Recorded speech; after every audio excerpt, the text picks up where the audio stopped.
What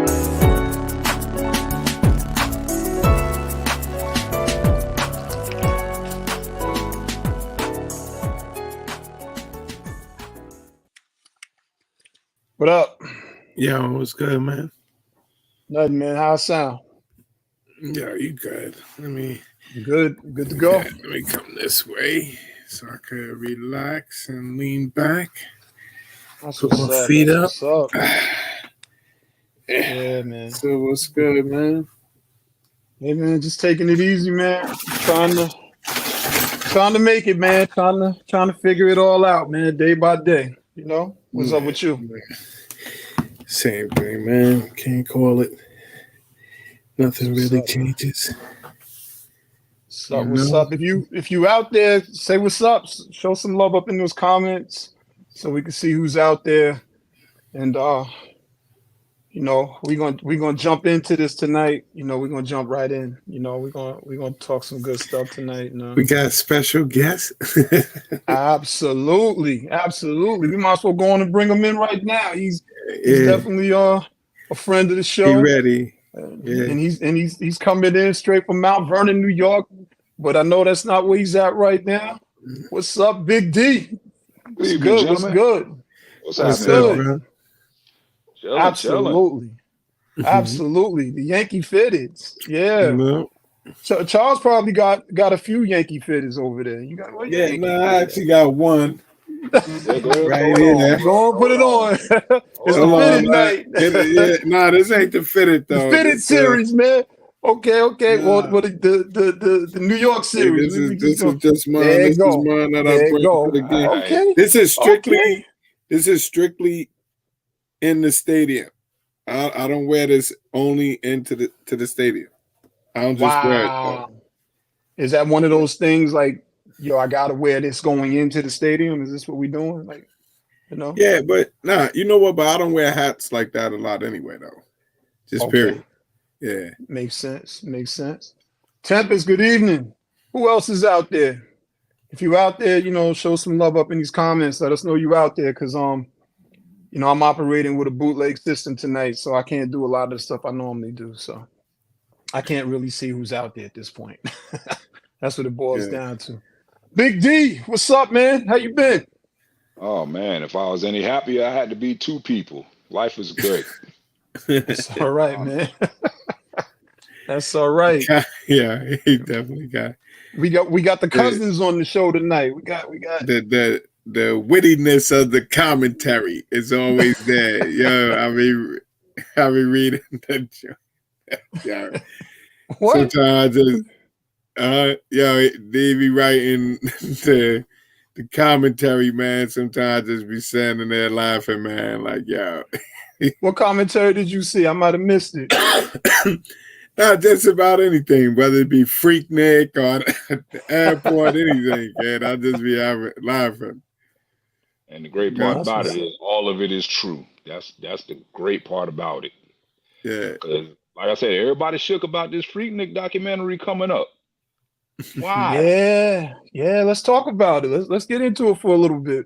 Why you think people tripping on it, Big D? You ever been to a Freaknik? Yeah. Keep it real. Yeah. I've never been, man. I've never been, man. Yo, I'm on. and plus it's 25 years ago, 25 to 30 years ago almost. So I Yeah. don't know why you're worried about it, because I don't think either one of, maybe you, Dev, maybe you look the What? same like you did 25 years ago. Nah, Anybody man. else? Nah, I'm good. You could Yeah. recognize me no matter what. So I don't think nobody's gonna recognize you. And if you put any pictures up on me during Freaknik from back then, yes, I did everything back then. I did it. Oh my I'm not even goodness. Enjoy going front. yourself. I'm not even Hey, going front. Yes, that was me in Lenox Mall. Yes, that was me. So Damn. be it. So enjoying what kind of yourself, stuff? right? Absolutely. Exactly. What kind of But you stuff used to figure, go down? dude. Well, put it this way, you've been to Greek Fest, right? Yes. Okay, you've been to Virginia Beach. Yeah. No. I miss Virginia Beach. I never been Never to been to Virginia Virginia Beach. Beach. Okay, Nah. so Yeah. Virginia Beach and Greek Fest times 3 equals a Freaknik. Yeah. So yeah. Damn. So and I caught the last good one, 97. Because I moved Okay. down to Atlanta in 96 in September. So April 97, that was the last good Freaknik. And I caught that. So it was off the chain for real. So anybody who was there in 94 though, Mm. whew, I heard Different 94 monster. was the ill one. Yeah, that was the Yeah. ill one. Like 400,000 people came to Atlanta. So Wow.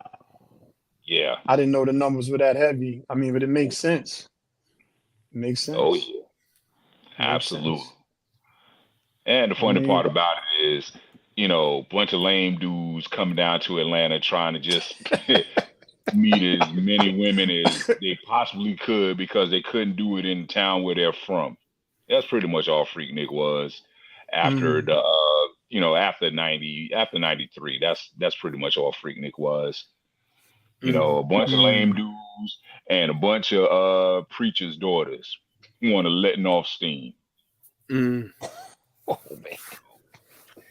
So, is it true that some of the women and some of the guys were like sort of hedonistic or just out there butt naked and just? I don't know. Absolutely. I'm just asking.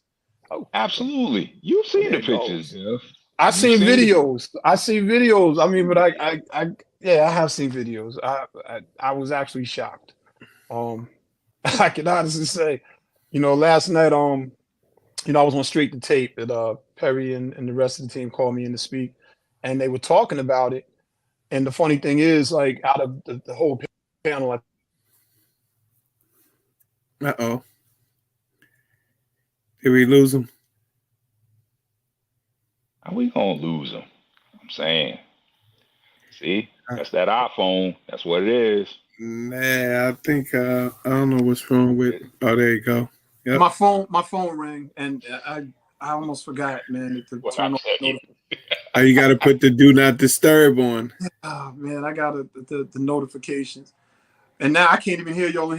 Oh my gosh! So this is what I'm gonna do. I'm gonna get right, and y'all go. Don't laugh at me. And I'm not audio dev right now. I'm telephone dev. Okay, so it happens. Hold on, let me get myself together over here while y'all sitting up there laughing at me. You don't have that problem with Android. I'm just saying. Whatever. Ain't no audio dev. There's only one audio Charles, and he's never gonna lose that title because every once in a year now that he's so nice with me, Yeah, something happens. So I can't catch him. I haven't been audio Charles in a minute. Facts. That is absolute facts. Yeah. Okay, now I think I'm good to go. Yeah, audio Charles, shoot, man. Y'all know what it is when Charles has a moment. Charles will be having a whole Big D. Charles can have a whole conversation, and we ain't hearing nothing. It's a straight up old Chinese movie, yo. Or something goes wrong with his audio where he ain't hearing us, and his new nickname for a while was Sleepy Charles.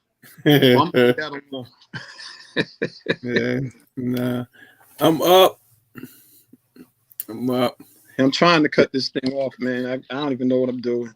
And you talking about us iPhone users. So you never had an iPhone? I had an iPhone when it first came out, and then they updated it, and it locked me out, and then I've been with Android ever since. Yeah. I promise. My first iPhone was the 3GS. Tell you how far long ago that was. Wow. Yeah. Hello, Chris. I don't even remember if I've ever even owned an iPhone, man. You don't have one now? Who, me? Yeah. Nah. I never got on them iPhones, man. I always felt that, you know what? Because they always had a problem with, like, when I used to, when you used to have to download the joints to stream it to your iPod and stuff like that. Like, to me, it just always was more complicated messing with them. And some people say it's more simple. I just was like, man, this phone, getting music and download. It just shouldn't be like this complicated. So Yeah, I just always went with Android. My Android, yo, you know what? My Android, I just finished paying that thing. My thing is finally bought the phone. You know. So Dig it. let me get you must not be on T-Mobile then, huh? I'm on T-Mobile. What? They still let you pay your phone off? Yo, I got jump on demand and all that. I got so much old stuff from T-Mobile, but now I got this a S21, but I got it on a promotion, so it was actually only costing me $7 a month, like something like that when I had got it. So every month I had a credit that brought the payment of the phone down to like $7 and some change a month. So I just finished paying it. So now I don't owe nothing for the phone, but you know the line is still active. But I ain't trying to go get a new. I ain't trying to go get a new phone. Not at all. So y'all got like what kind of phones y'all got? Like Samsungs or something? Yeah, absolutely. Galaxies. Got a Note 20, and I'm keeping this Note 20 because this is the last phone that lets you put a micro SD card in there. Yeah. How big is it? Is it like a tablet? Damn near. It is 7 inches. So yeah. I want to shout out Tracy and Tempest, Peter and Kristen, and also our special guest, Big D Davis. You know, we were just talking about Freaknik a second ago, and I mean, so far it's been very PG orientated. But I'm gonna ask this, Big D. Do you think when this documentary drops, it's gonna show a lot of people doing things that will be, you know, either predatory or classified as predatory now? absolutely. Big J, what up? Of course. Absolutely. And 100%. I would not be surprised if somebody tries to bring charges 25 years later for sexual assault, you know, sexual battery, rape, you know, assault, indecent exposure. Yeah. I could see that. So I would really not be surprised, especially what happened with Bill Cosby. Because you figure, I thought the statute of limitations been ran out on him, but you figure what, 30 years later, 35 years later? But that the girl, the actual one he got convicted of, I don't think hers was as far back as some of the rest of them. No, it was what? At the Playboy Mansion back in 1984. What was that? What was the girl's name? I forgot the whole thing though. But wasn't one of them from? I thought one of them was from like 2004 or something. Probably. It was like 7 of them. One of them was on the Cosby Show back in 1985. You know, she was an actress on the Cosby Show. Then you had the people over in at the Playboy Mansion. They filed suit. So yeah, this was going back to the mid 70s, all the way up until 2004, 2005. So yeah, but now I was saying like the ones that I know for like the civil suits and stuff, but I'm saying the ones that they used to actually convict them, like in Pennsylvania, how far back was theirs? I thought that theirs didn't go back as far as that.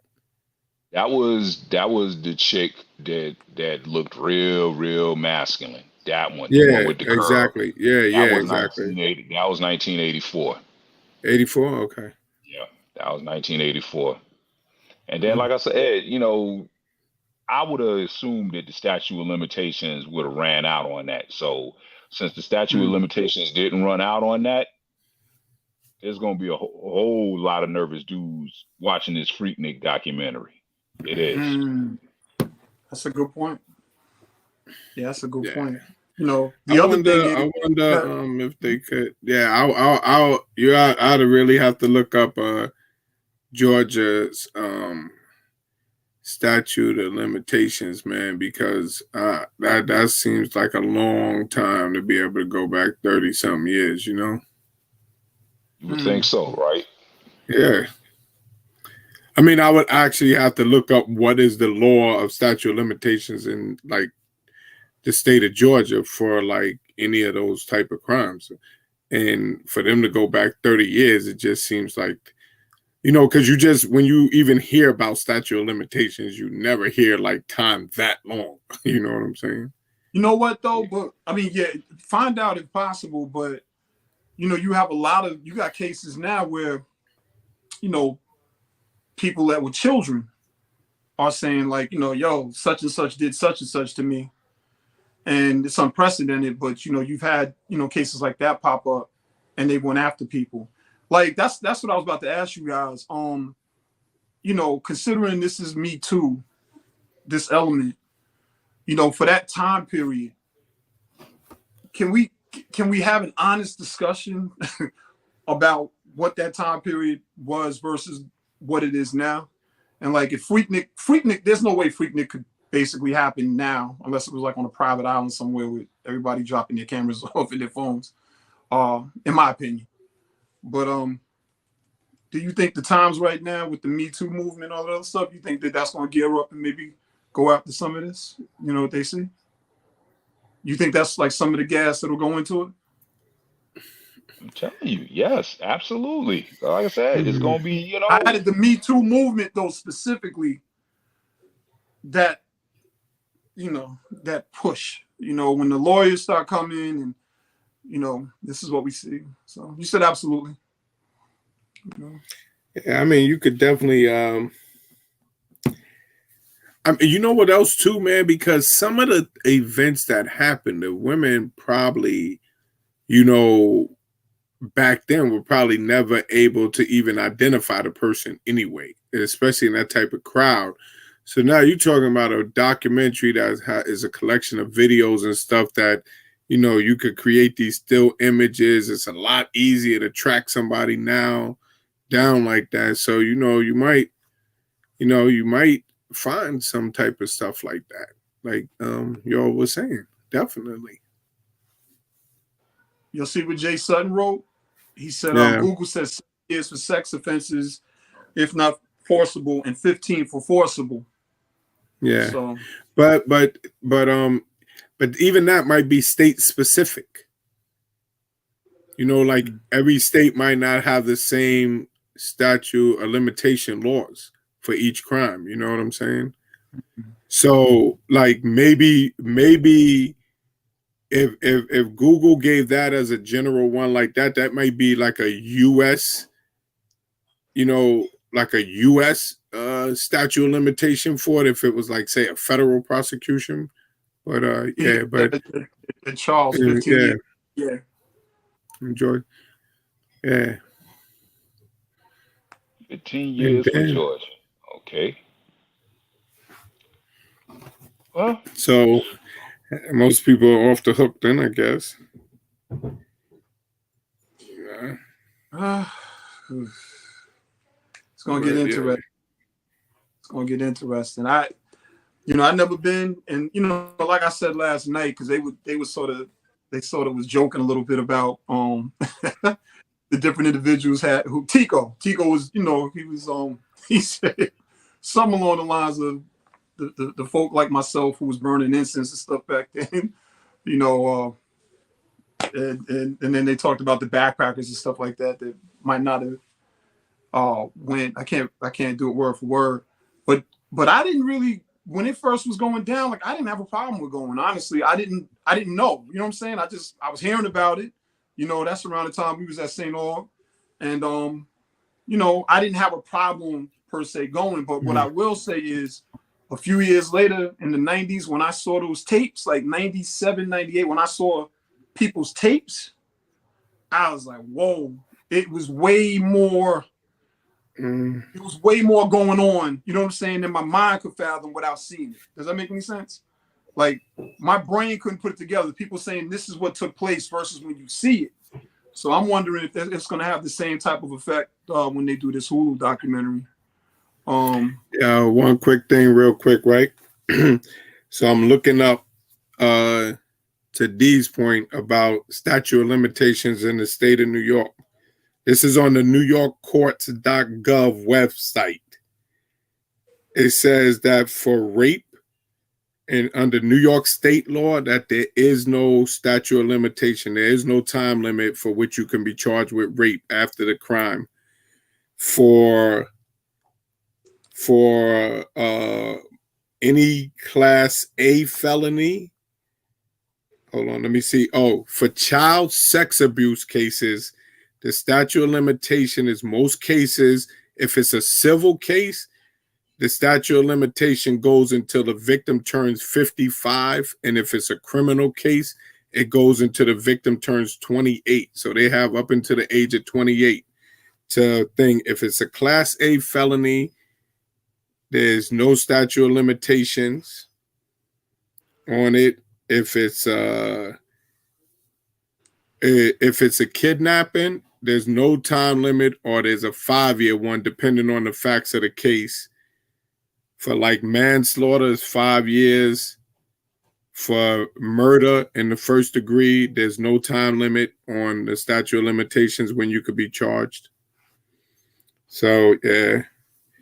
Now it's for robbery, it's a 5-year statute of limitation. So that's what I'm saying. That stuff is probably very, very state specific. You know. They got the penalties for in front of you, or just the statute of limitations? No, yeah, it's just what type of case, because it lists what I'm looking at. It doesn't just list criminal, because civil things have statute of limitations too. So it lists like how long for different things. Like if you wanted to bring a civil case about a contract, a fraud in a contract, you got 6 years to do it, or a debt collection, you got 6 years. Stuff like that. Like if you want to charge somebody with legal malpractice, you got 3 years to file it for it. So it just gives all different type of situations in which statute of limitations, and then it cites then next to it, it's like a hyperlink to the law that I guess governs the statute right there. And what's crazy is I still never got the fact that you could be found innocent in a criminal case but still be liable in a civil case. Well, it's a different standard of evidence though. So still, yeah, but I mean, because so basically in a criminal case, they saying that. So in a criminal case, it's beyond a reasonable doubt. In a civil case, it's preponderance of the evidence. So it's exactly like why you can, if you really think about it, because in a criminal case, it's like, but it's still some doubt there. He might have did it. He probably did it, man. But there's just a little bit of doubt, man. I can't convict him. That same thinking in a civil case is all they need to convict you. Like, I don't have to prove that you did something. I just have to prove that, like, more or less that you probably are the one that did it. You know what I'm saying? Like, that's like basically the standard. It goes back when I say, innocent and criminal, but liable and civil. OJ. I still think OJ shouldn't have had to pay those people. Well, he didn't pay, but I still didn't think that they should have had the judgment against him for him to pay. You figure he got found innocent, and we know the courts are always just, right? That was sarcasm, Dev. Whatever, man. Like, I'm hanging out, bro. I know we at some point we're gonna deal with some hard issues in this conversation. That's part of the reason why the brother's here. Us talking about Freaknik right now and the civil and the I'm sort of a purist in some ways with some things, and other things. I mean, I can see it both ways, but some things I'm sort of like. But if you took something from a woman, or if you raped a woman or something like that, I don't care when they get you. I hope they get you, and I hope they cut your toes off in the process. I have nothing for them. Like, no, I shouldn't say cut the toes off. That's sort of mean, but I don't have any people like that. I mean, I have nothing. Like when I say nothing, nothing. Like I can care less. I don't care when they catch him. Like so, I was thinking about what somebody told me the other day about the Freaknik documentary, and I never knew that they went to Freaknik, and they was like, yeah, I went to Freaknik. I'm like, well, damn, because like some of the posts said, people grew up, they're doing different things in their lives right now. So you don't really know who went, whatever. But the one thing that she said to me that stuck out in my brain, she said there was a woman that was walking across whatever that park is down there. There's some type of park down there. And she was butt naked. And she said, but the guys were sort of like trying to get her. And she was like, So her and I don't know if it was somebody else, they sort of shielded the girl until they was able to get some people, like I guess the cops or something, to come in, put something around her. And she said that she thought that the woman was like strung out. She thought that somebody gave her something. And she was like, unfortunately, she thinks that maybe, she might have had some type of assault. And I'm just like, yeah, that was the question. How did she get butt naked walking across the park? So hopefully she didn't do that on her own volition. Hopefully she didn't. Right. But yeah, Freaknik, that was a moment in time, like you said, that can never happen again. They tried to do it a couple of years ago. They had a concert over here at Lakewood with all the artists that were hot during Freaknik back then. Mm-hmm. How'd it go? Sucked. It sucked. It did. Damn. It was horrible. So either one of y'all ever do Black Bike Week? Mm-mm. Unfortunately, I did it like once. I did it a few times, actually. I did it maybe 2 or 3 times. I got tired of going down there and seeing women that look like me in a bikini. I got tired of that, man. On the bikes? I couldn't go no more. I'm not doing this with this dude, man. So I'm like, it was good for that time, but now, nah, I'm good. Especially in Myrtle Beach, considering that they don't like black people down there to begin with.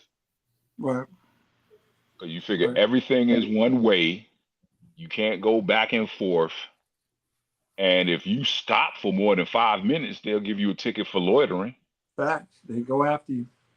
So, but when the paler bikers, the bikers with the paler skin tone, come down there the week before, they roll the red carpet out for them.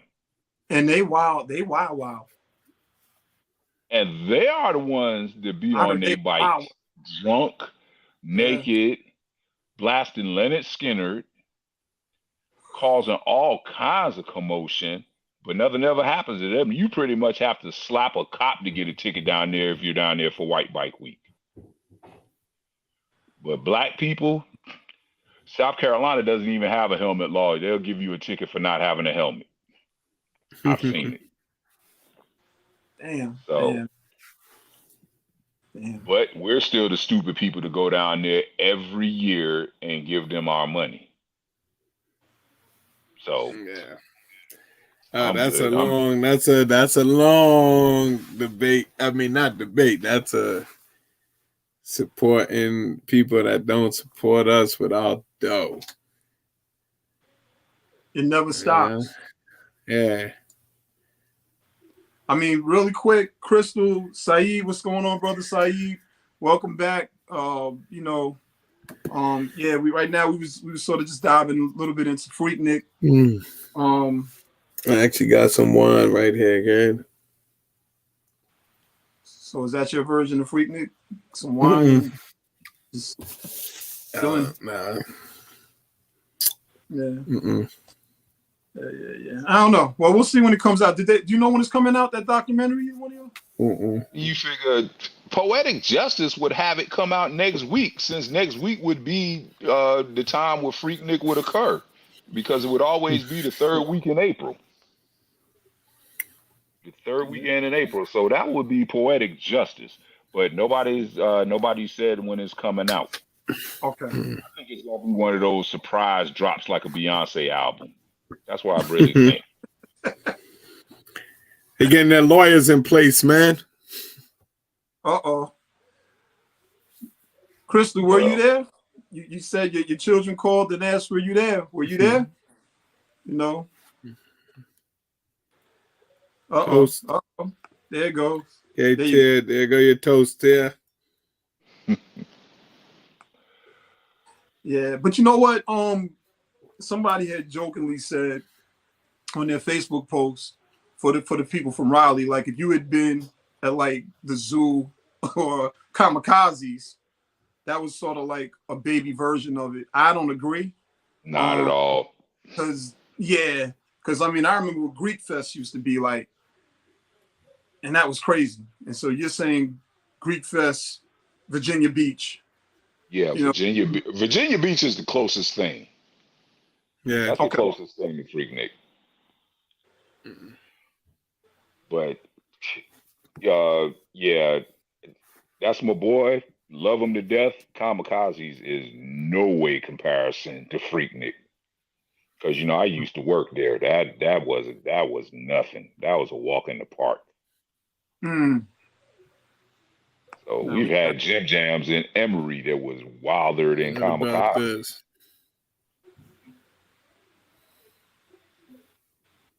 What did it say? You love being victimized by this. What?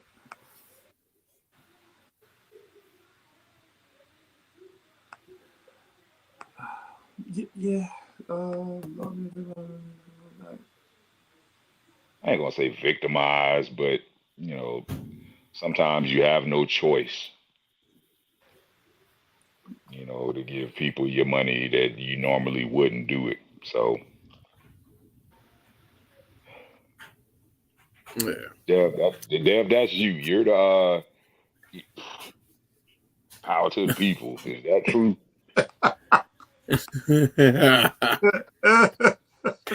Well, I'll put it to you this way. You said your man Dev is a power to the people. Yeah, he says stuff about black intellectual. What do you call it on your page? The black intellectual. Black power intellectuals. Black power intellectuals. And the thing about D is you really can't read him because on some of his posts you would think that he's a black power intellectual, and some of them you think he would be a straight Republican with an American flag dragging to the floor. I mean, this is just, I get confused sometimes, reading his posts.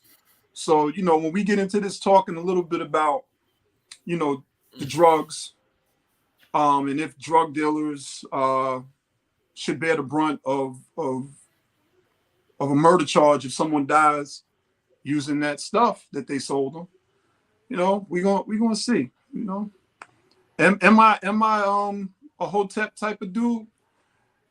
We didn't call ourselves that 30 years ago.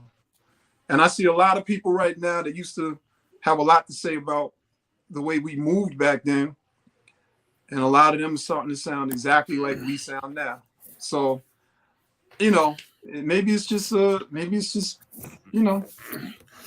gotta put my feet up, man. So I'm having more technical difficulties while we're talking. So that's why I'm doing these other things, I'm going through it over here, y'all. Trying to get it together. Really trying to get it together. So real quick, before we get into this discussion about drug dealers, accountability, responsibility, do y'all have any opinions about what took place out in Nashville with the two Justins being kicked out and then one being reinstated for that protest? Or were y'all, I think the second one got reinstated too, right? I don't know. I think he got reinstated tonight.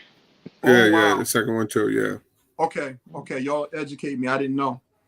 But wow. Dude, I hate to say it. When it happened, I laughed so hard when it happened. I did. Because everybody was talking about justice for the Tennessee 3. And I'm like, what Tennessee 3? That white woman is on her own. She didn't get expelled. She didn't get nothing.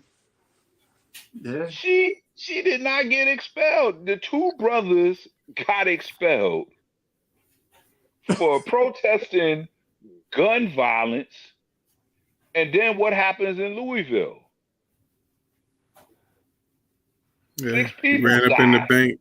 Yeah. from gun violence. The ex star athlete. He wanted you to know that the star athlete did it because he might Had have had concussions. Oh, concussions from his.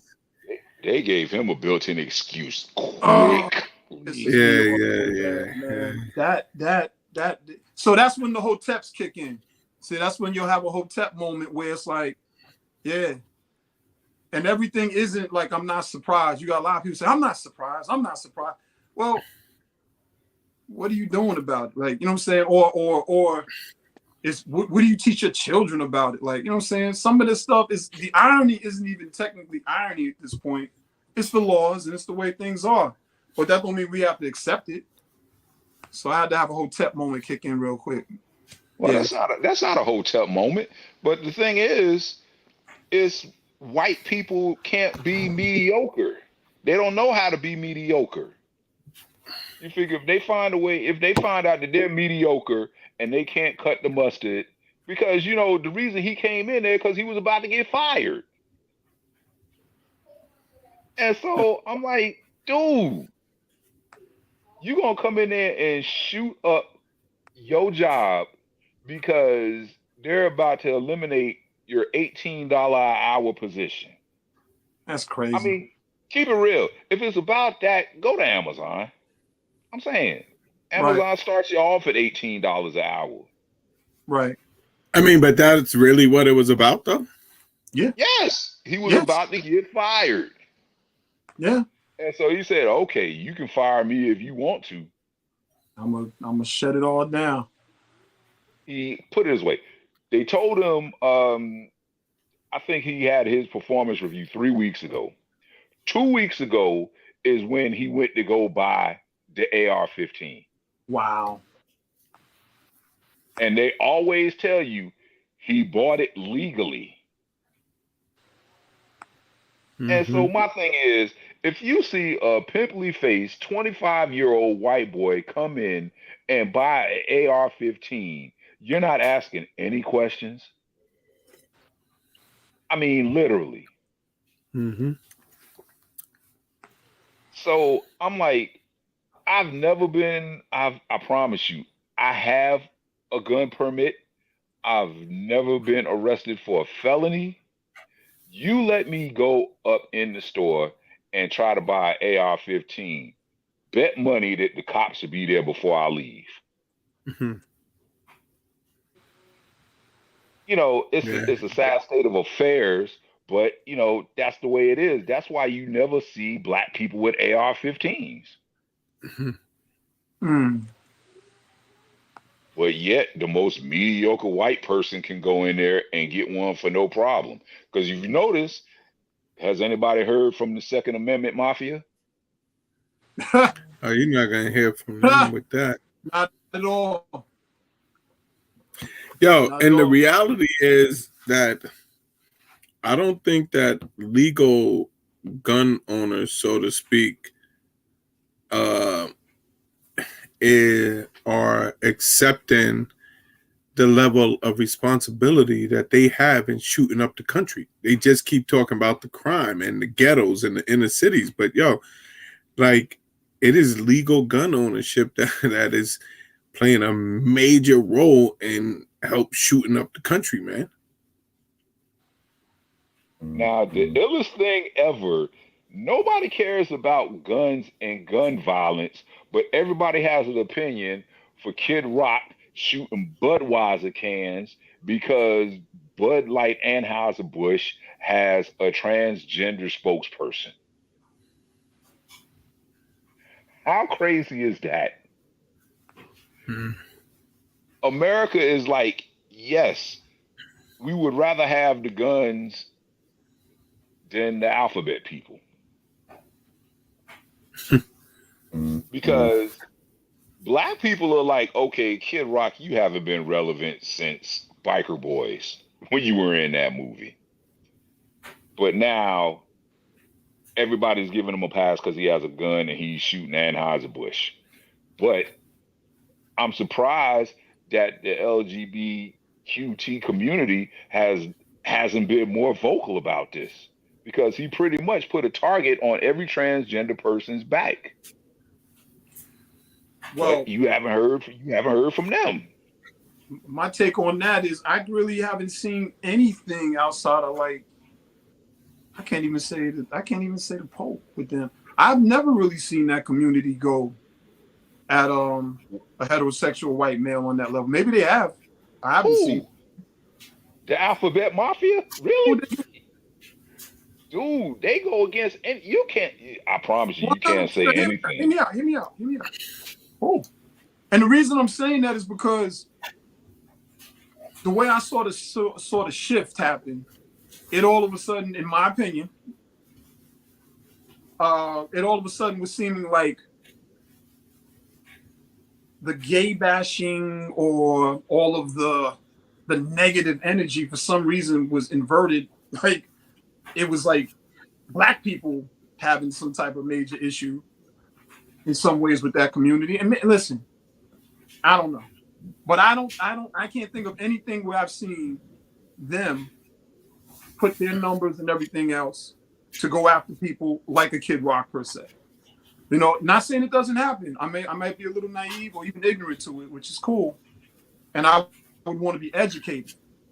But I don't see it. But what I did see is when it's either Lil Baby or the Baby or whatever he said. What he said, automatic. It was automatic. It was on site. You know. So that's your example right there. That's one of them. He's not a heterosexual white man. I'm trying to say where have we seen them go at a heterosexual white man? Also, like I was telling my sons, and I've said this before on the show in case it comes up, you know, as a repeat thought. But when we was downtown in the city, because I was a club head, didn't matter if we was in the Tunnel, Sound Factory. I didn't go to the Tunnel, by the way. I've never been to the Tunnel, but Sound Factory, Paradise Ballroom, some of the places where we used to do a lot of clubbing, there was as many gay people in there as straight people. Different cultures. Everybody was in there vibing, having a good time. So I was trying to figure out, like, where did it become this thing where now it's like black people or melanated people are like targeting the trans community. I don't know, man. It could just all be in my brain, but I've never seen them go after a heterosexual white man like that, you know?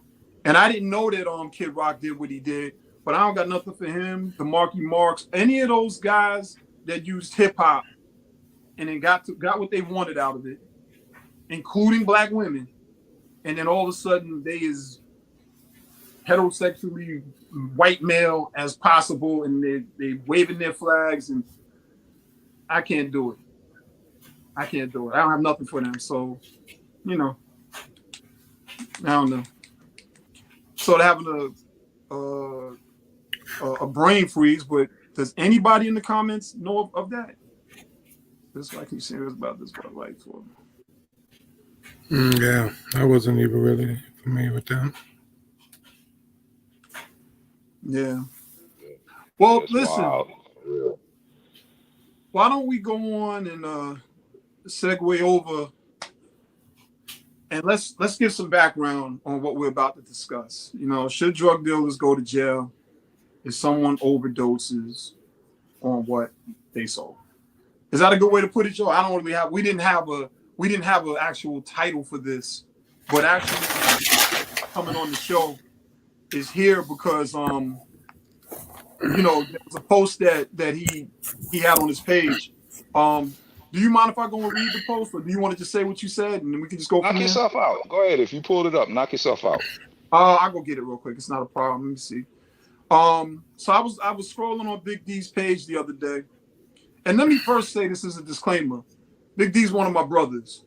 Love the dude. We just bump heads on things. I mean, it's not like one thing. We bump heads on all kinds of things. We just don't agree. We literally just don't agree. But this topic in particular, as far as drugs and drug addicts, over the years, me and D have had some really challenging conversations with one another. to give each other another way of looking at things.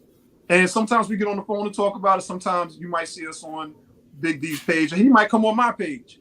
The thing about Big D is Big D has a comedic spirit, but he also has a serious energy. So you don't know sometimes if he's writing something, if he's writing it in jest, or if he's dead ass like, yo, this is what it is.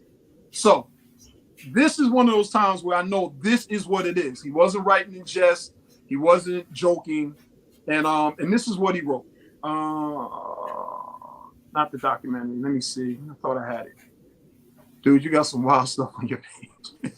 Yeah, I told you. Best on there. You know, where is it? You got it. All right, here it is. Okay.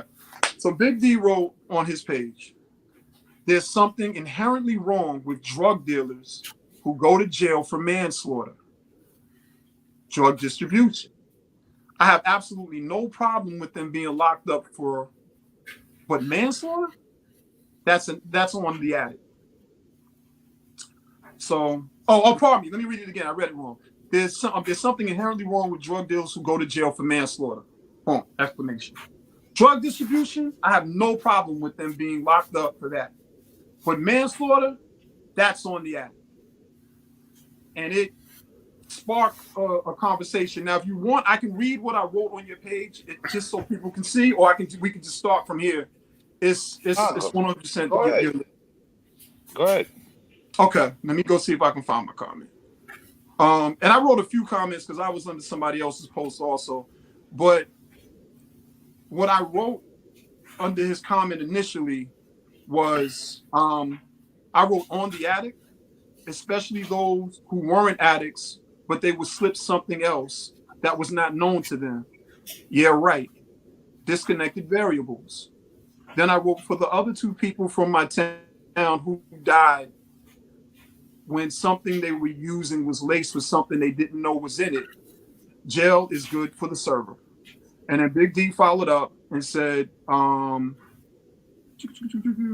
please look to the circle passage if you take it. I didn't see you wrote this, so I don't even know what. Honestly, I don't even know what this is. Pardon me. Yeah, it was in another comment in that thread, because when you came up and said that I didn't answer the question, I took a screenshot and circled something that you said in there. Okay. No, and that was me answering the question. Okay. So you commented. So you have no problem with manslaughter. No, I have a problem. I have a problem. Oh, you have a problem with manslaughter for the drug deal? Yes, I do. Okay. Please share. What's up?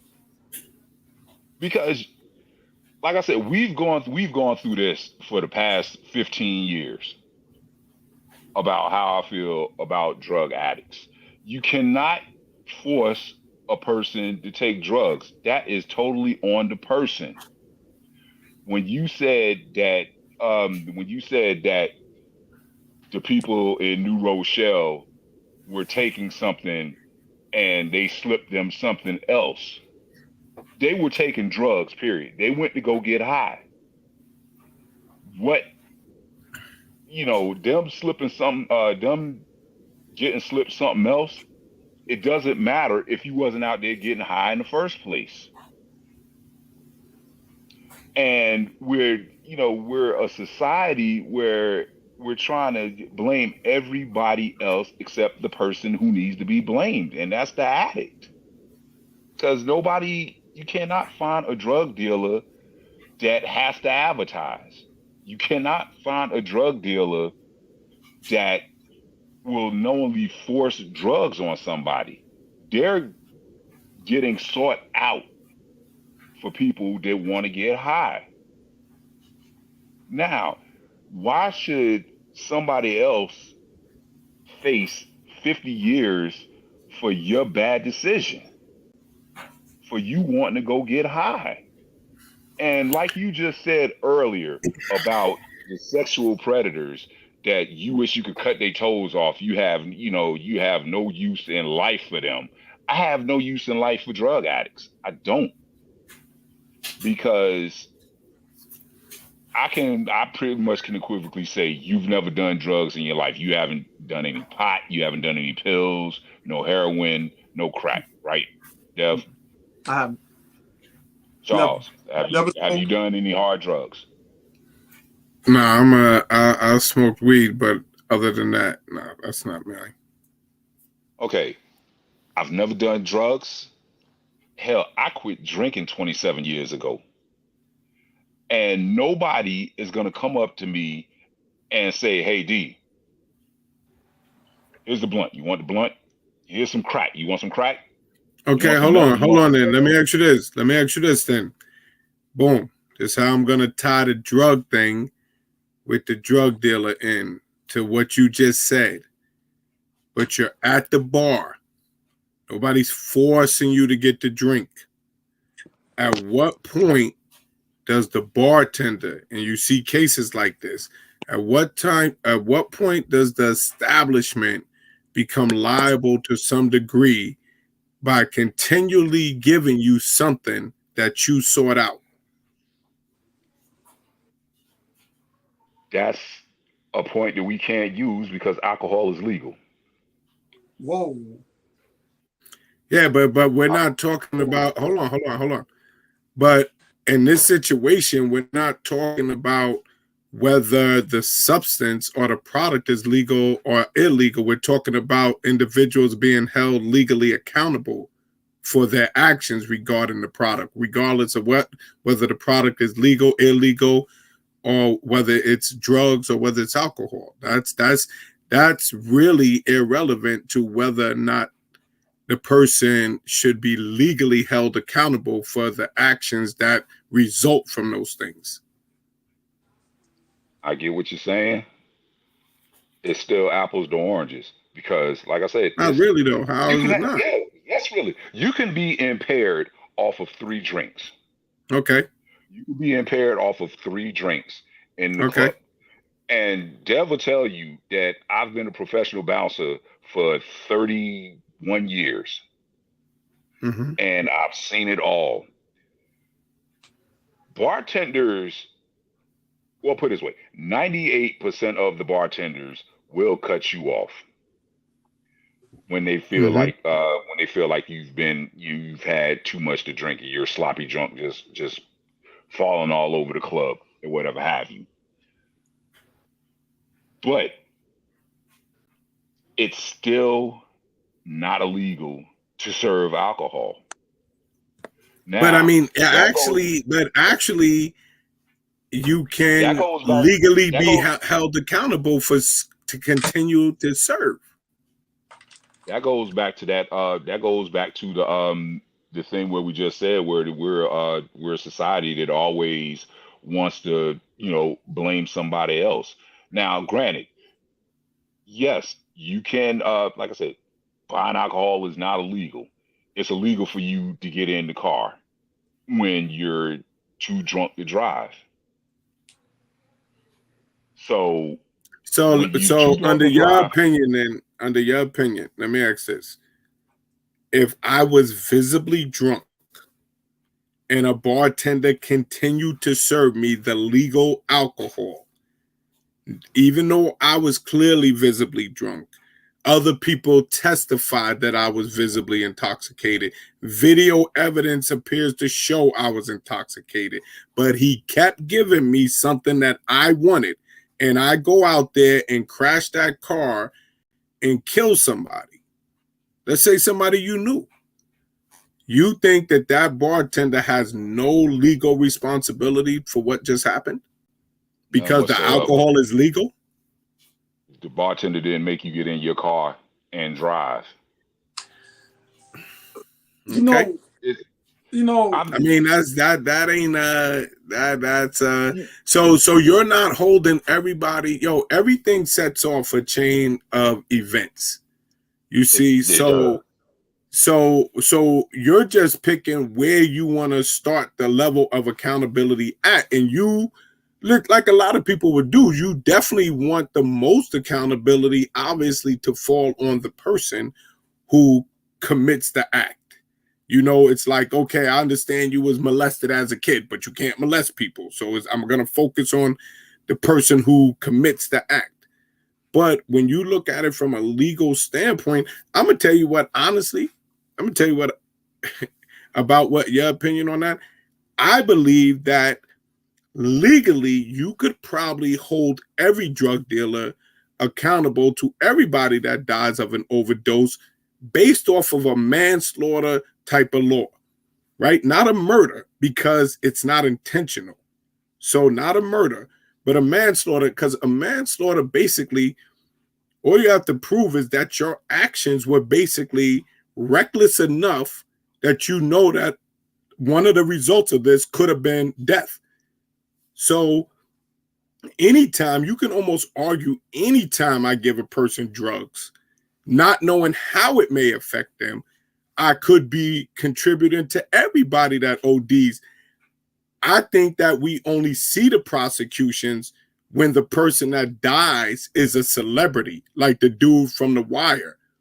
But you literally can do that to every single drug dealer who somebody ODs, because it can tie into a manslaughter, just like when you drive a car and you kill your passengers. Like, you didn't mean to do it and stuff like that. But if they can show that your actions contributed to a result, and it shows that your actions were reckless enough, or a reasonable person should have known that these type of actions could result in death, you can be convicted of manslaughter.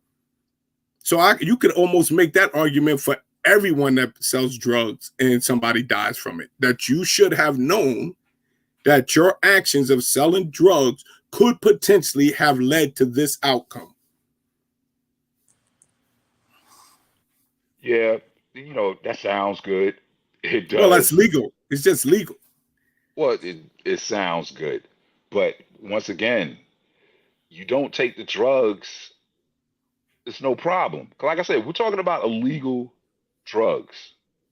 Yeah, but we're also Alcohol is legal. Yo, my guy. You made it. Go ahead. No, I didn't mean to cut you off. You got it. I'm listening. I'm sorry. Alcohol. My thing is, alcohol is legal. Okay. You're drunk in the club. Okay. You made the conscious decision, or you made the impaired decision, put it that way. Okay. To get in a car and drive knowing that you don't have all your motor skills. All right. You end up hitting somebody. And have you ever noticed that drunk drivers never die in those accidents? It's always the person that they hit. A lot of the times they don't die, but they die too. Sometimes their bodies are torn into numerous pieces depending on the speed of the vehicle. That's neither here nor there, and I hate to be morbidly graphic. Yeah, but that's neither here nor there. But we're talking about, like I said, this conversation is about the illegal drugs. Yeah, but I'm trying to understand something about your logic. So, when does somebody have the right to kill someone else? That's a question for you. Nobody has the right to kill anybody. Okay, cool. So if somebody goes for a nickel bag of weed and they go to their drug dealer to get a nickel bag of weed, old school stuff, and by chance they lace that nickel bag of weed with fentanyl,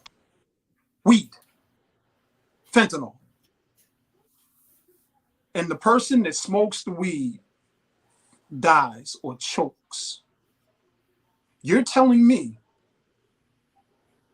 that drug dealer or whoever sold it has no responsibility at all, because the person came to smoke the weed but did not know that it was laced with fentanyl?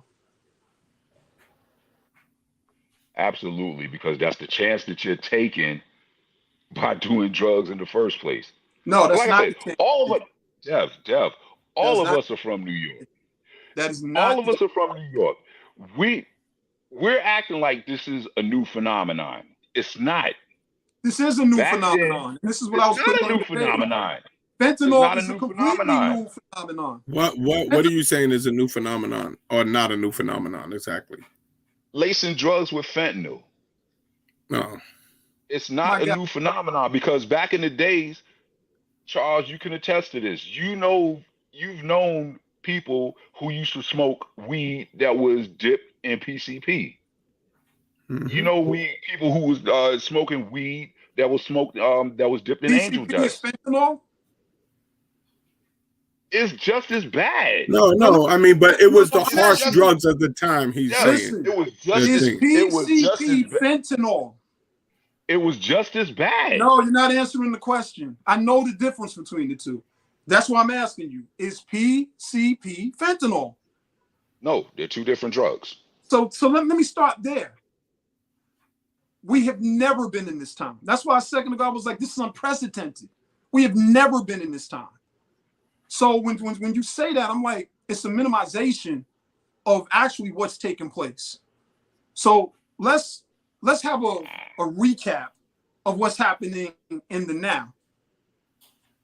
If your take is that somebody can be deceptive in what they sell you and you can die because of it, but because you took it, it's on you.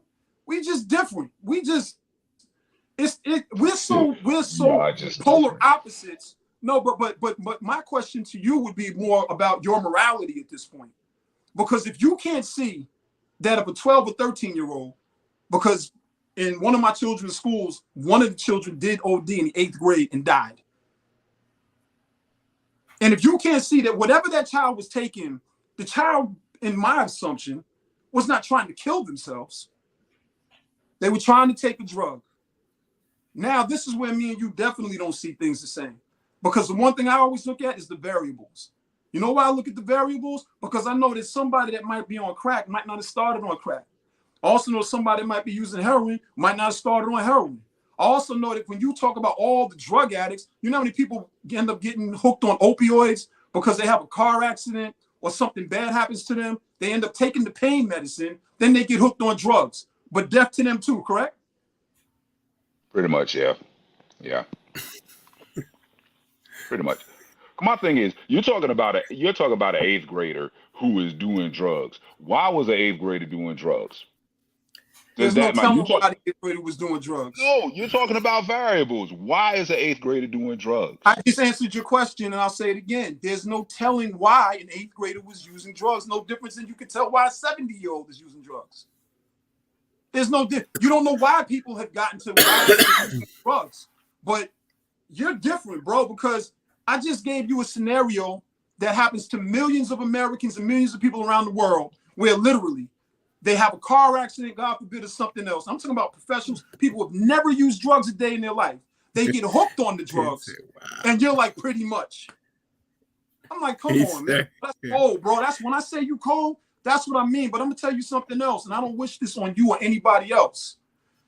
Connectivity sometimes is a very emotional thing. And the way I look at it is, I'm like, I pray nobody ever in your family that you love has that car accident and ends up getting hooked on the drugs and then God forbid ODs because they think they're taking one thing and then somebody laces it with something else. Well, Dev, that's one thing that's out of my control. I can't control what anybody else does. The only thing I can control is what I do. And one thing you will never, ever hear somebody say is Big D got arrested for a DUI. Big D overdosed. Big D is doing any kind of drugs. You will never hear that. Like I said, somebody else does it. I have no control over that.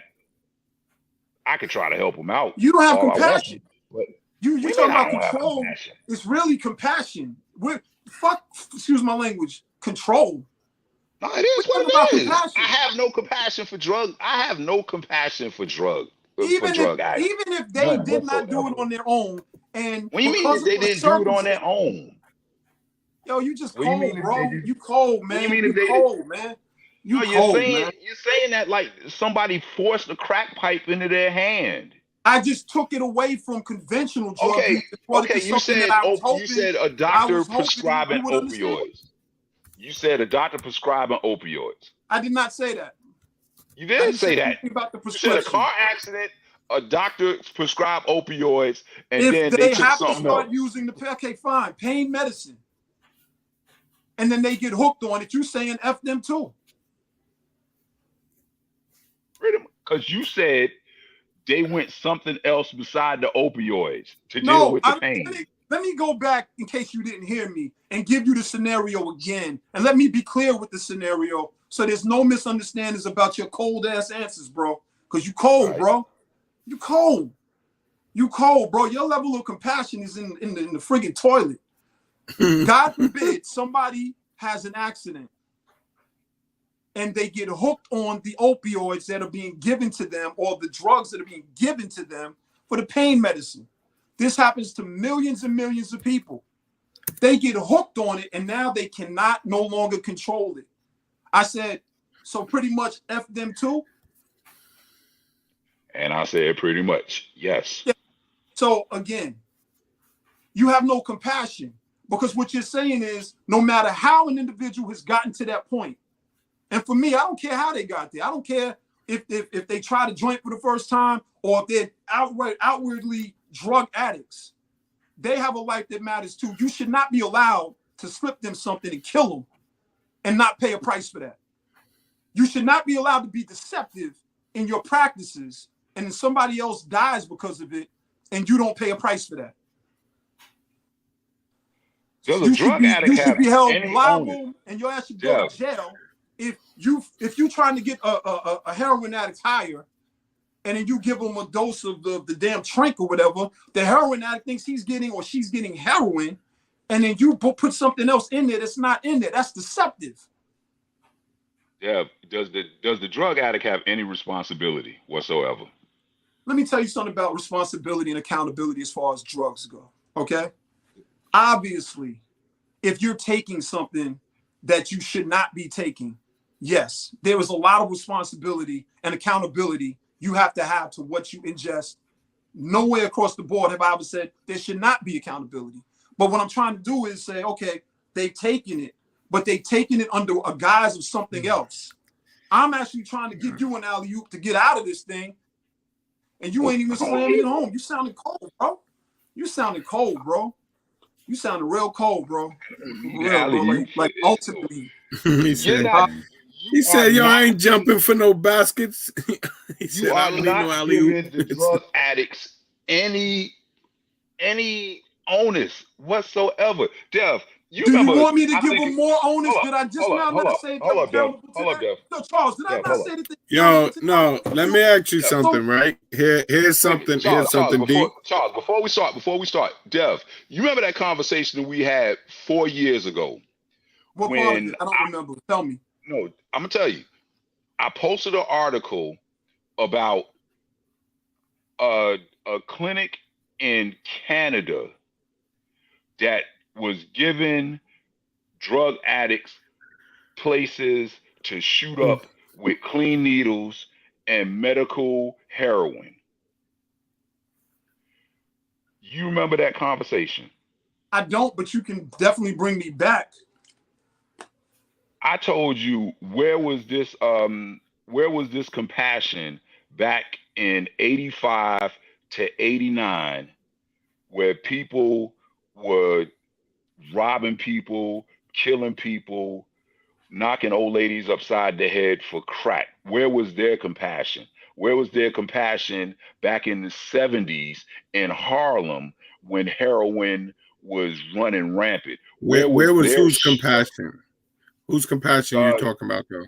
The people who were giving the white addicts that were on meth and heroin places to shoot up with clean needles so they wouldn't have to go out and kill people and knock old ladies upside the head for their first of the month money.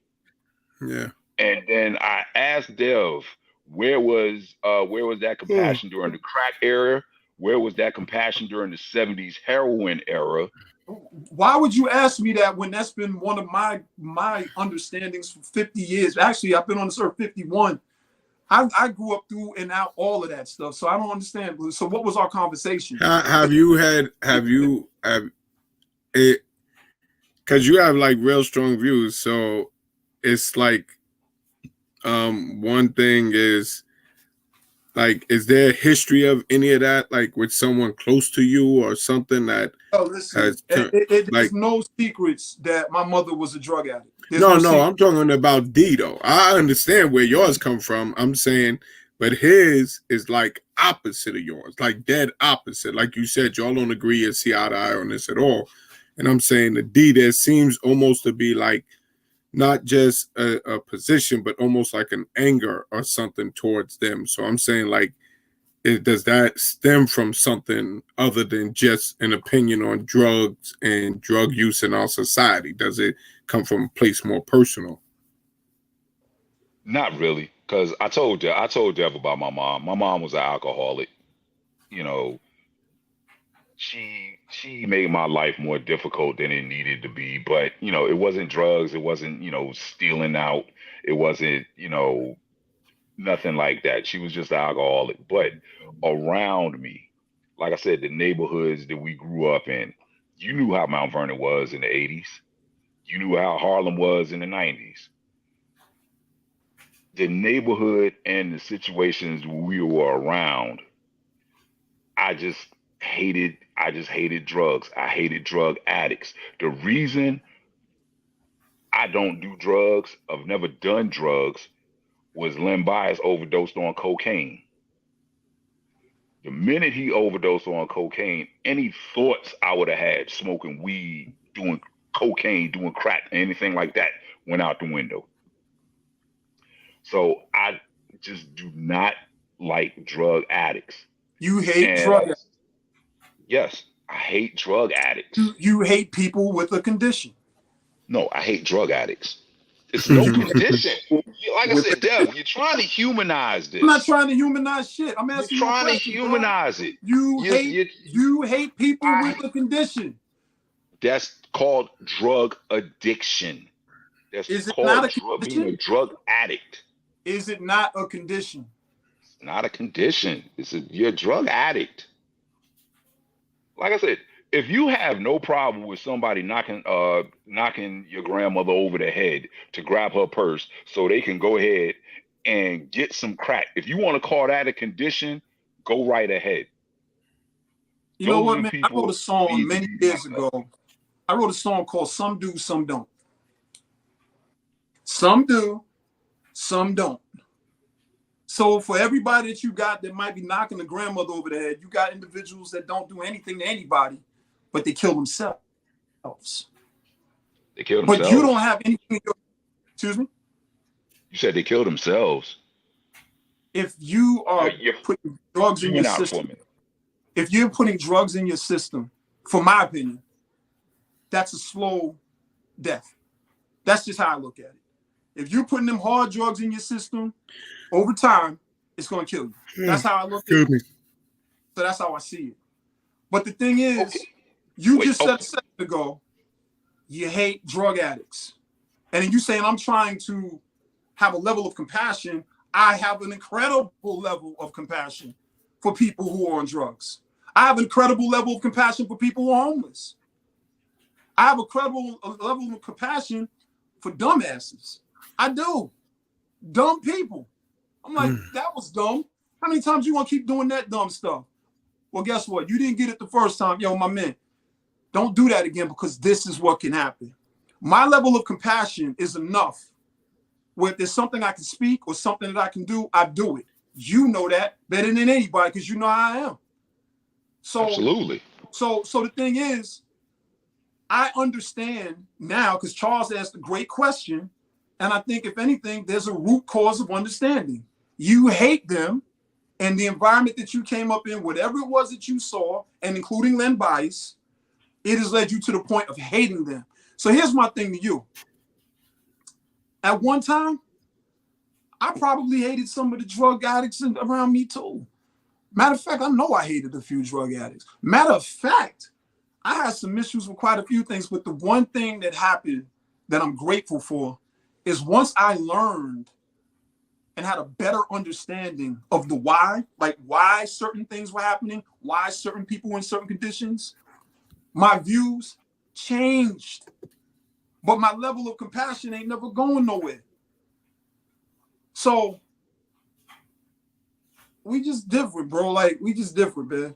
We just different. Because you're not even allowing space for people to have a situational addiction. And you're just different, bro. Yeah.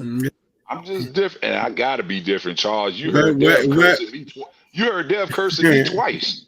I ain't cursing at you. Man, Listen, listen. I got it. But to go back, can we just go I'm back to what you cursing just? because I curse when I get a little animated, Okay. and then that's how it is.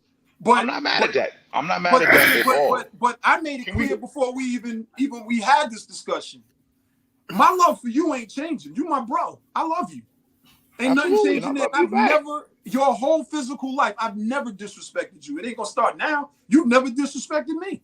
That don't mean that we can't have our debates and our arguments. And I'm just more compassionate about certain things. You're more matter-of-factly about certain things. But it's surprising to me to hear that even with a scenario given where somebody came into this without their intent, you still got fingers thrown up at them. Deuces. Can we go back to what you just said? Can we go back to what you just said a minute ago? You was like, if somebody is taking drugs, yes, they're killing themselves slowly. I see that as a slow death. If they're taking hard drugs, yes, I see them as killing themselves slowly. Absolutely. So they're killing themselves. Okay. With the help of. They're not killing themselves on purpose. Yes, they are. They keep taking this garbage. They are not killing living themselves. That thought process. Most of them are not. So then how do you agree? Oh, okay. Then how do you agree with, in your statement you said, you're okay with the drug dealers going to jail for selling drugs, but not for the manslaughter. So then how, but then it's like, but even the drug dealer, like, how do you even agree with him going to jail for that if I'm giving somebody something they want? So why do you agree with me going to jail for giving somebody something they want, but you don't agree with me going for jail if what I gave them kills them because that's something they wanted? In both scenarios, I gave them what they wanted. So why do you agree that I should go to jail for selling it to them, but not the manslaughter part of it? Because you have absolutely no control of how they take the drugs, on how much they take the drugs. Like I said, your job is just to sell them drugs. What they do with that afterwards, that's on them. Now, like I said, I hate drug addicts. I hate drug dealers. I have and I put it in my post. I have no problem if you get caught selling drugs, you go to jail. I have no problem with that. But I have a big problem with the person that you selling the drugs can't handle that.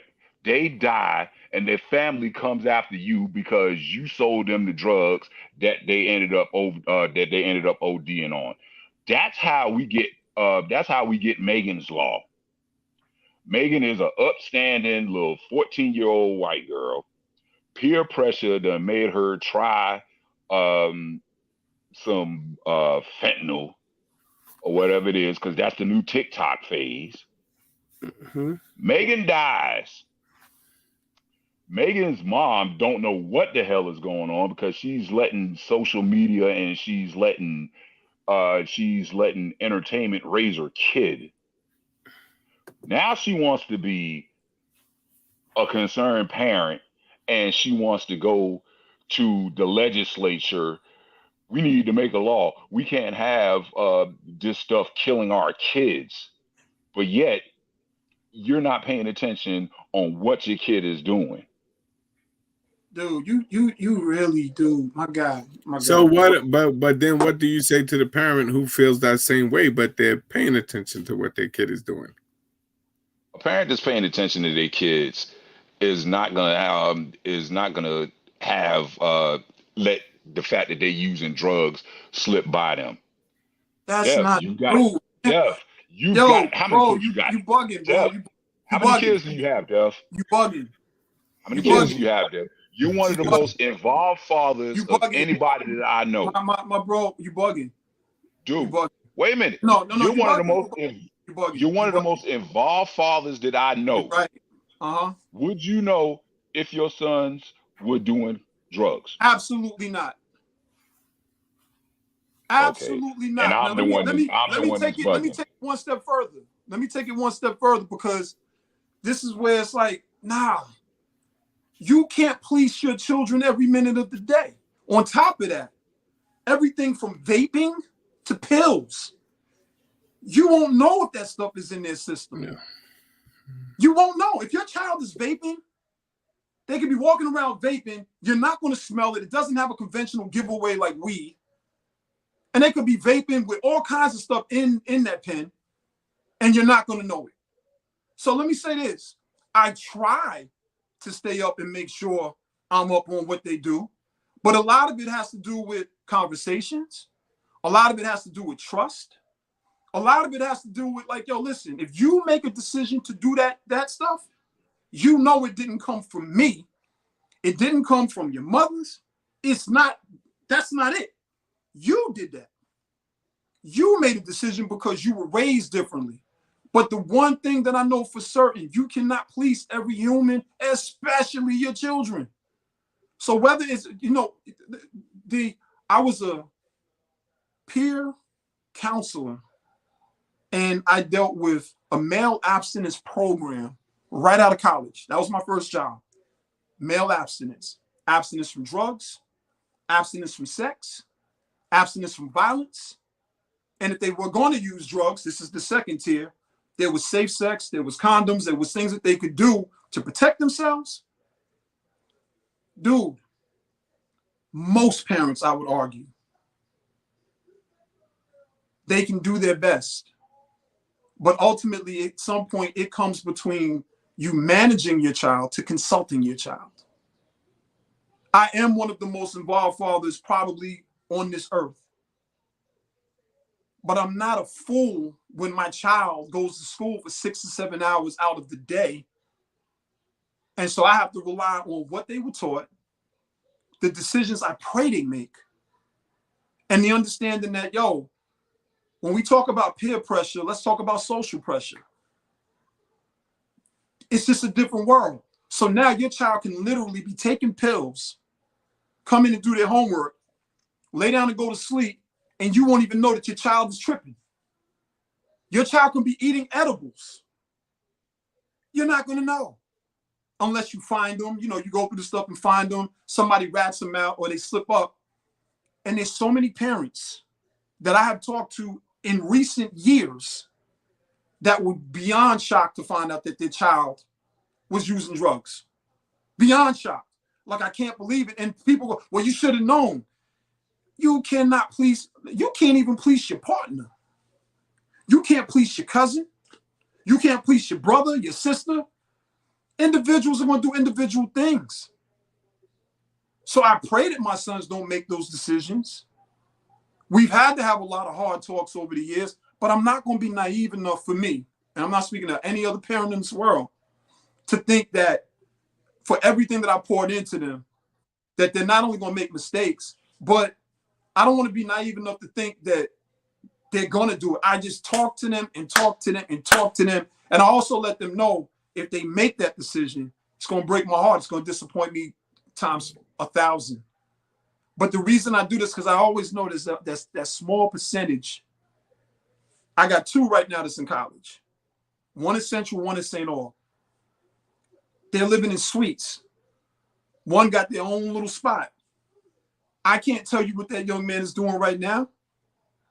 Do I ask him? Yo, I'd be like, yo, son, let me ask you something, And he's like, nah, I don't want to do that. I'm good, Dad. You don't have to keep it. So I'm like, yo, so if I took you right now, he's like, you could take me. And he laughs about it. He's like, I'm just not on it like that.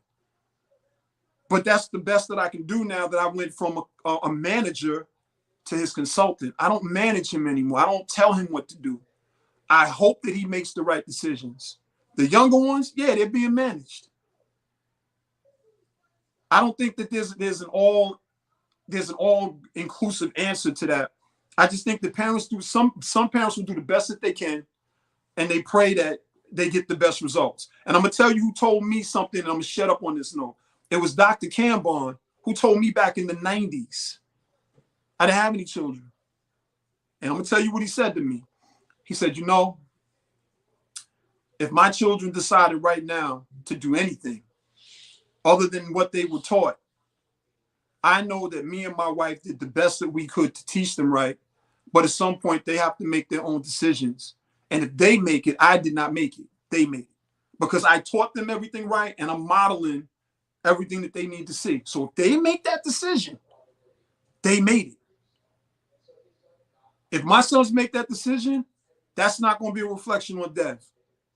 That's going to be a reflection on a decision that they made, that they felt they had to make, wanted to make, that was stronger than the values that I tried to instill. And I say try because at that point, for that situation in particular, I failed. And I don't even have like this big, long list of what they should and shouldn't do. I'm not on it like that. I'm like, you know what's right, you know what's wrong. But the drugs, nah, I seen too much. Seen too much. I experienced too much. So that's the long answer to your question. Okay. And once again, you said that's a decision that they make. Okay. They made the decision to take the drugs. Okay. Nobody forced it on them. They made the decision. You already said that like an hour ago, and I tried to move it. I tried to move it. Did not make decisions, and you still stuck on the same thing. Jeff, 98% of the people take drugs.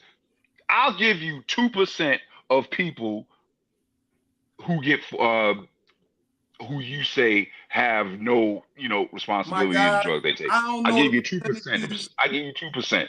98%. But you didn't even honor the 2% that you giving out.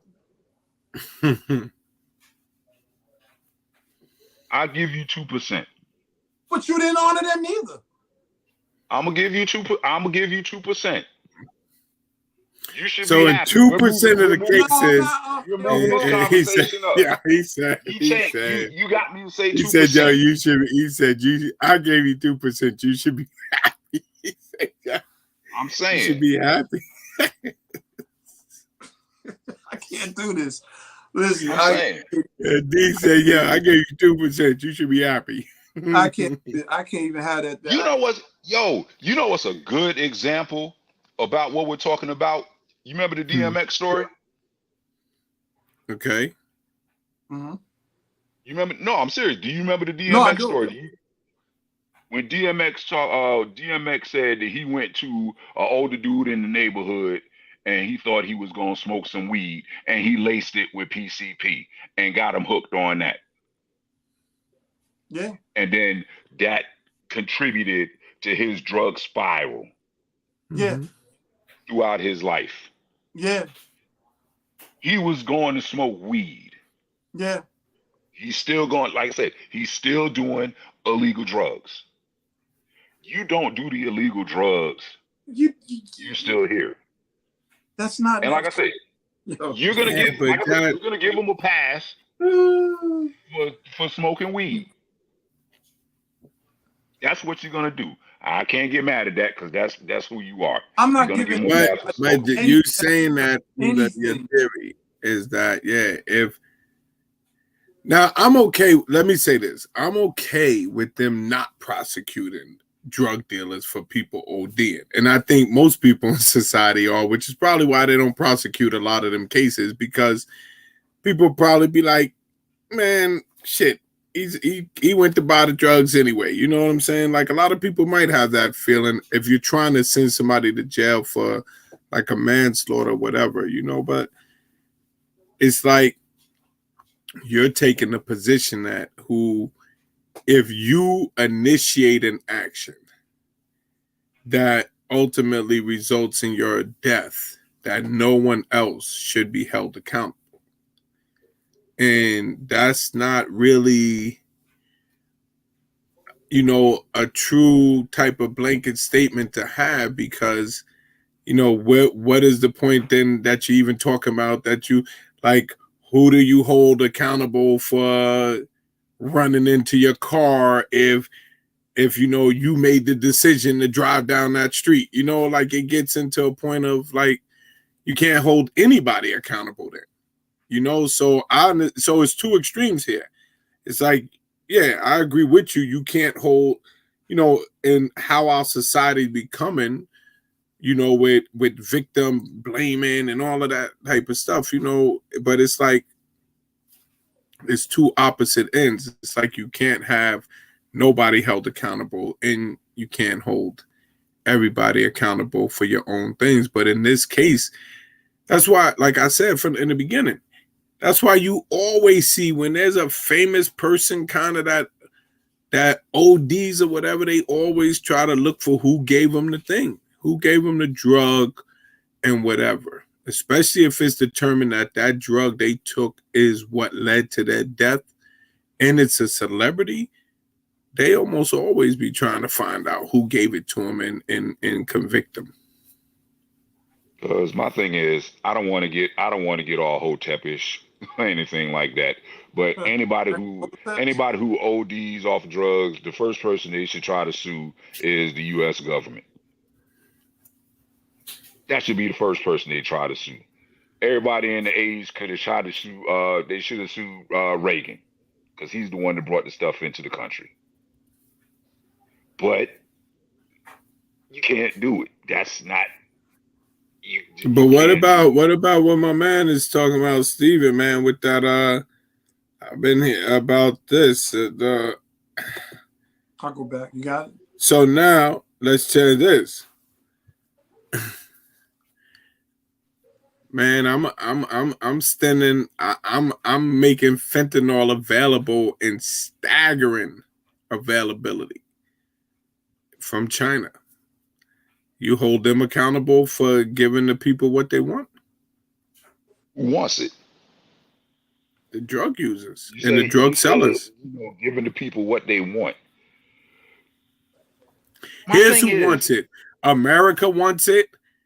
The drug dealers in America definitely want it. The American government, to some degree, definitely wants it. And the person that is addicted to the fentanyl and opioids and stuff, they definitely want it. My thing is, and I always go back, where does personal accountability come into play? Yo, okay, so, and I agree with you. So I agree with you. Personal accountability comes into play. So really the question is, where do you think others' accountability come into play? Because the drug addict, he's going to be held accountable for ODing because he's going to lose his life. So you can't be held more accountable than that. You lost your life. So the person who ingested the drug and died from it, he is going to have the ultimate accountability because it's going to cost him his life. So now the question is, where do the other people's accountability start? And you saying that there's absolutely none that they should have in it. My thing is, it's about to be a sad world when drug dealers have to start making drug addicts start to sign affidavits. Like, look, if you kill yourself, I'm not responsible for this.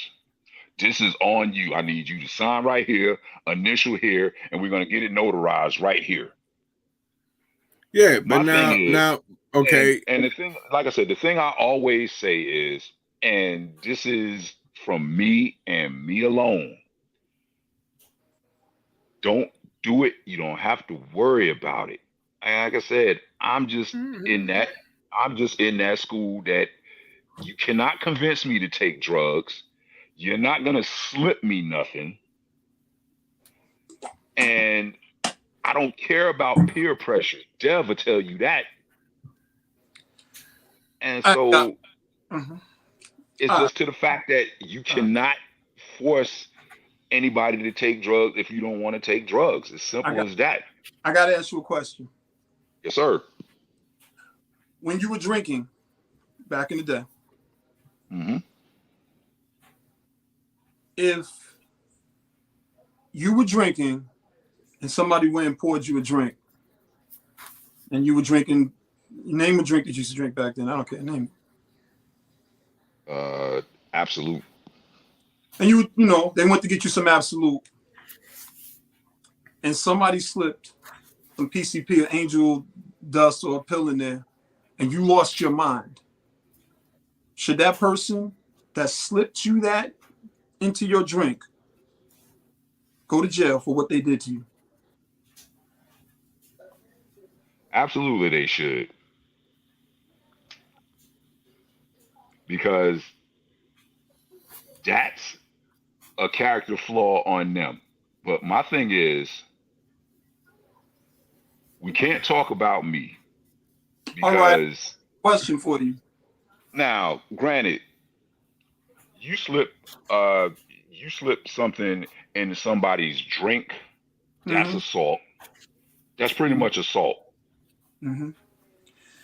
Yeah. So yes, you Okay. should go to jail for that. So But you can go ahead. once again, Mhm. the slippery slope on that is that alcohol is legal. There's no slippery slope, because the It thing is a that you keep slippery slope. missing, Alcohol is there's legal. no slippery slope. 'Cause Yeah. the thing that you keep somehow being aloof and very distant from is if somebody thinks they're getting one thing, and then someone does something to that, and they get something else. The thing that you're not speaking to is the deceit and what it causes. If you're thinking I'm getting this and somebody gives you that, it's wrong. But what It you're doesn't matter not if they failing drug to dealers, if it's realize, legal or illegal. It it doesn't does matter if it's matter. legal or illegal. Yeah, it does matter. Put it this way: tobacco kills 30 million people a year. Is it legal? Yeah. Alcohol But kills the tobacco 40 million. companies can they've been sued, you know, so it does happen that you are held accountable. But the thing about that is, that's the society we live in. Tobacco companies been telling you for the past 60 years, this will give you cancer. You keep smoking, you will die.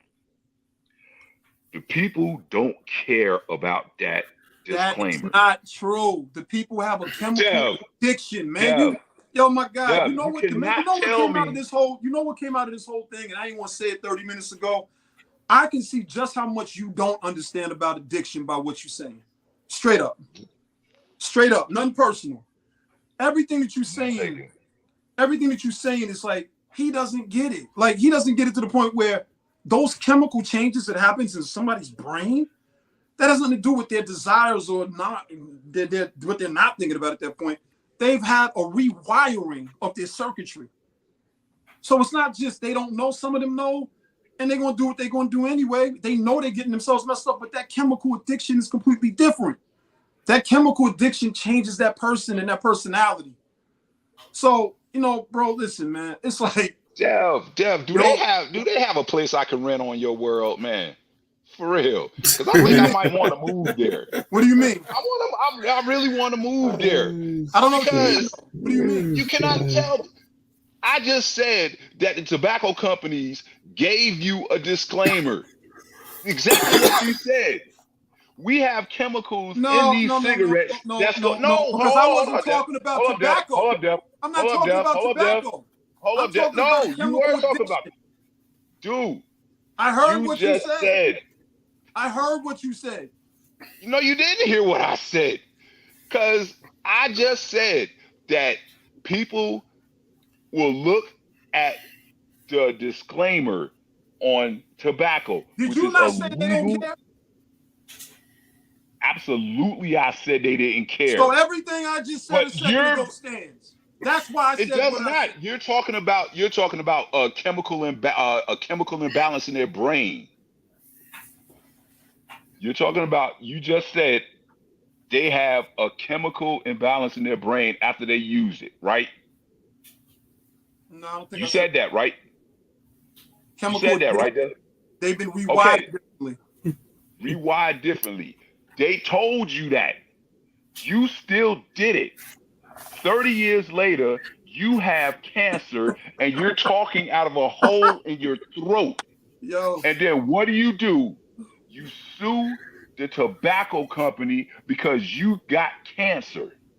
The Yeah. cancer that you caused by still smoking 40 years after you saw that disclaimer saying that you were going to get cancer and you're going to die. do you know anything about the effects of secondhand smoke? Do you know anything about genetic dispositions? I'm just asking. It's just a simple yes or no. Yes.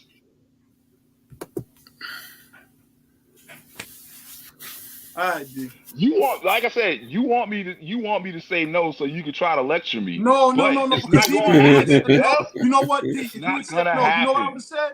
All right. What would you have said? All right, D. Because this isn't about what you know or don't know. This is about something that you're looking at from your childhood and when Len Bias died and things that happened, and you hate addicts. You hate cigarette smokers? You hate alcoholics? No, because it's legal. Do what you do. So weed is now legal in a lot of states.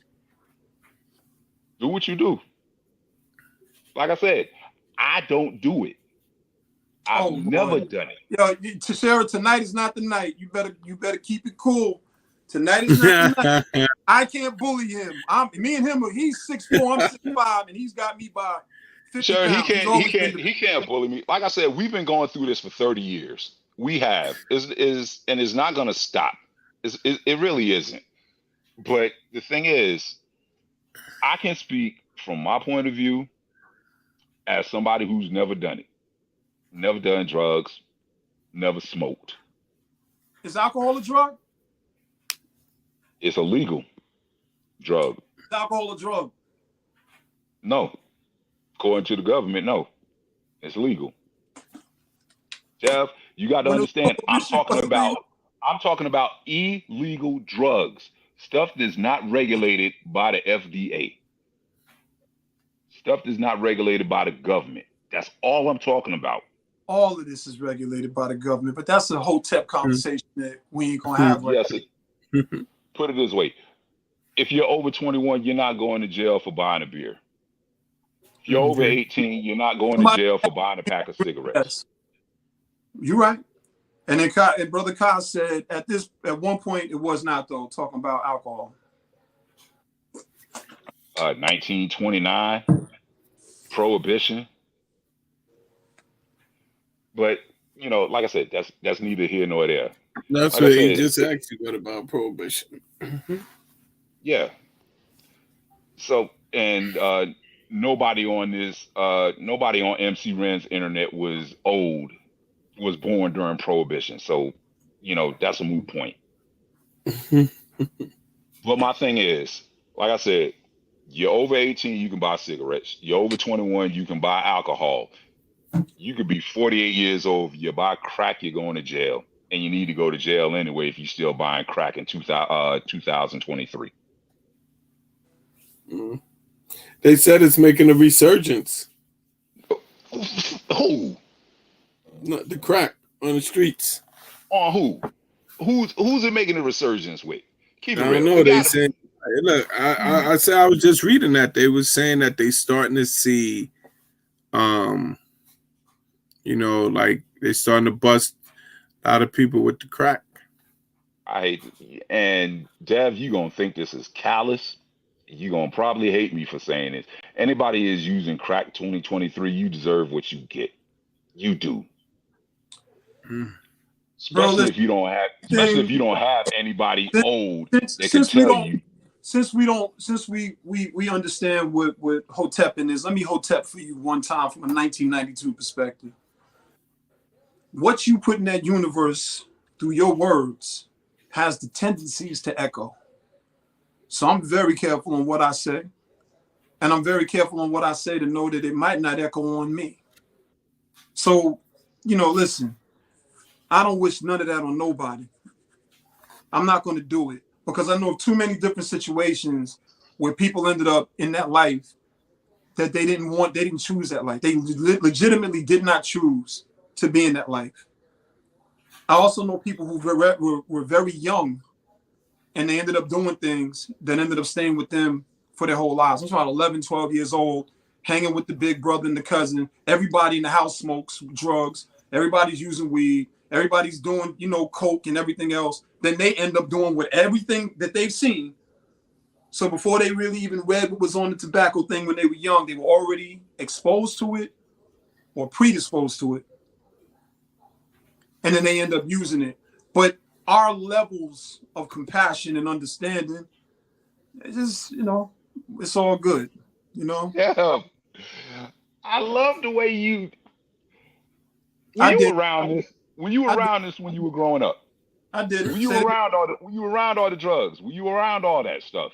I was. Did you do any? No, but did you ask me why? Stop giving people excuses. No, but did you ask me why? Yes. No, It don't I matter did not do why. it.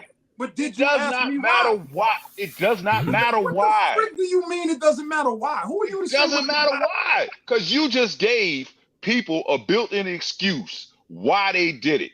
Because they were around it. So they were gonna go do it You're wrong. regardless. You're wrong. You're wrong. Charles, did he You're not wrong. say Yeah. that?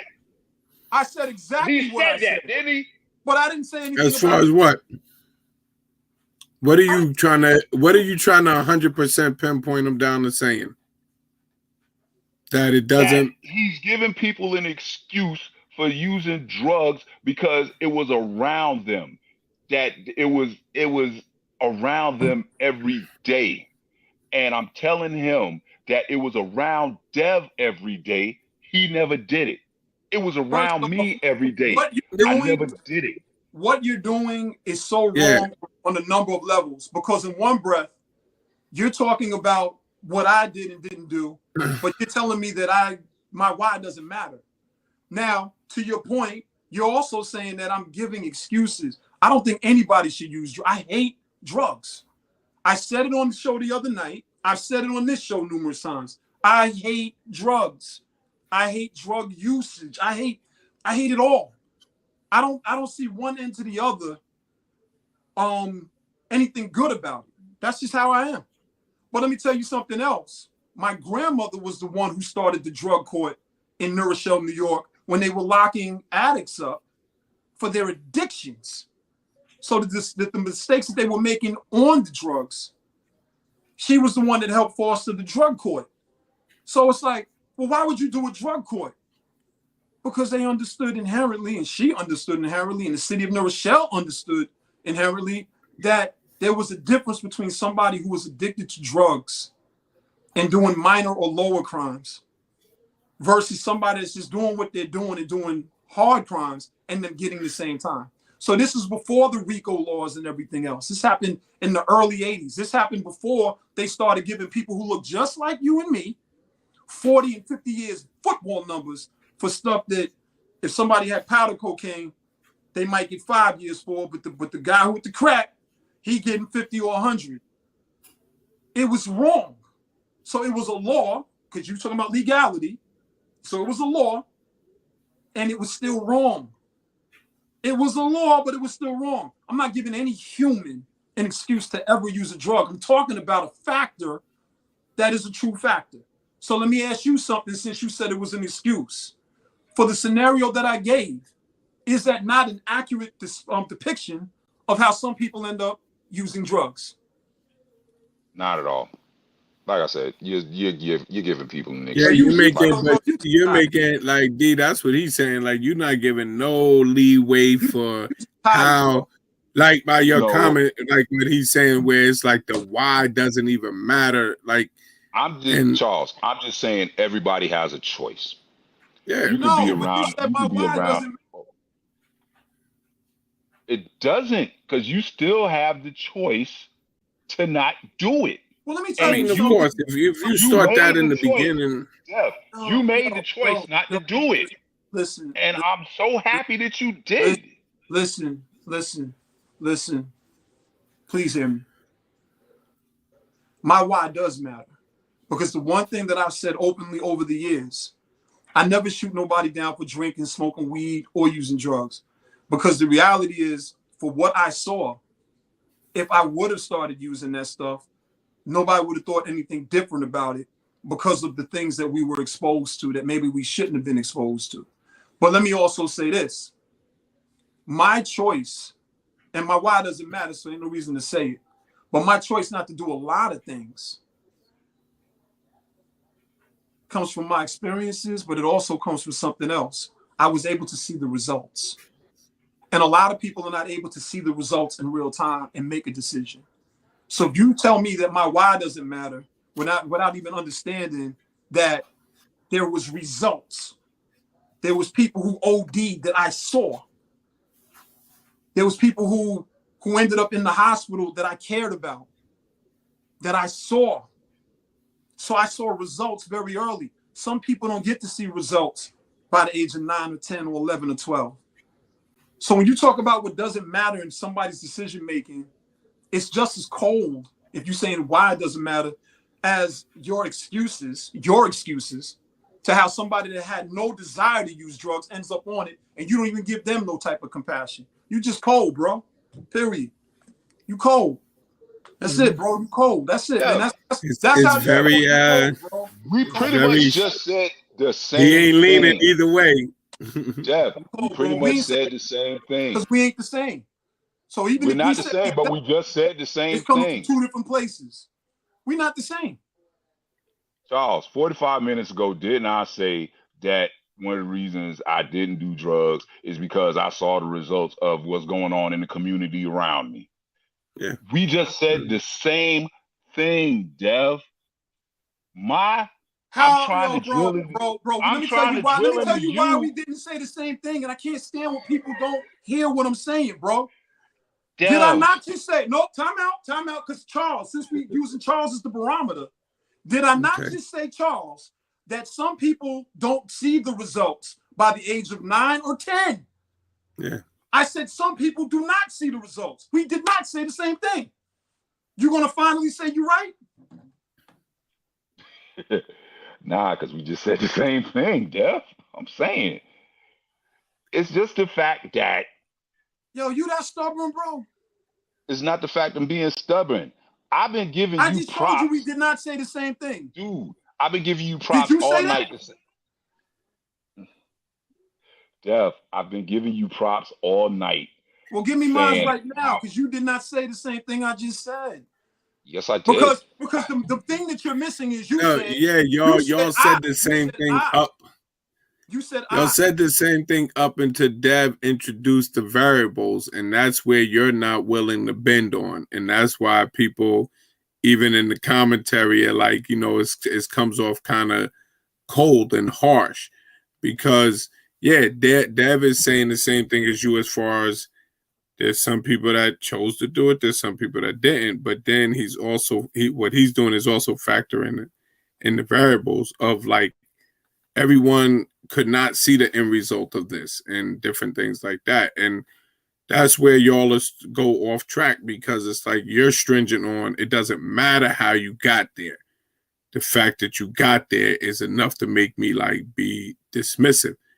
Where Dev might see, it's like an agreement with you up into it's like, but the why of how someone got there matters, because determining that is going to determine how you feel about the whole situation.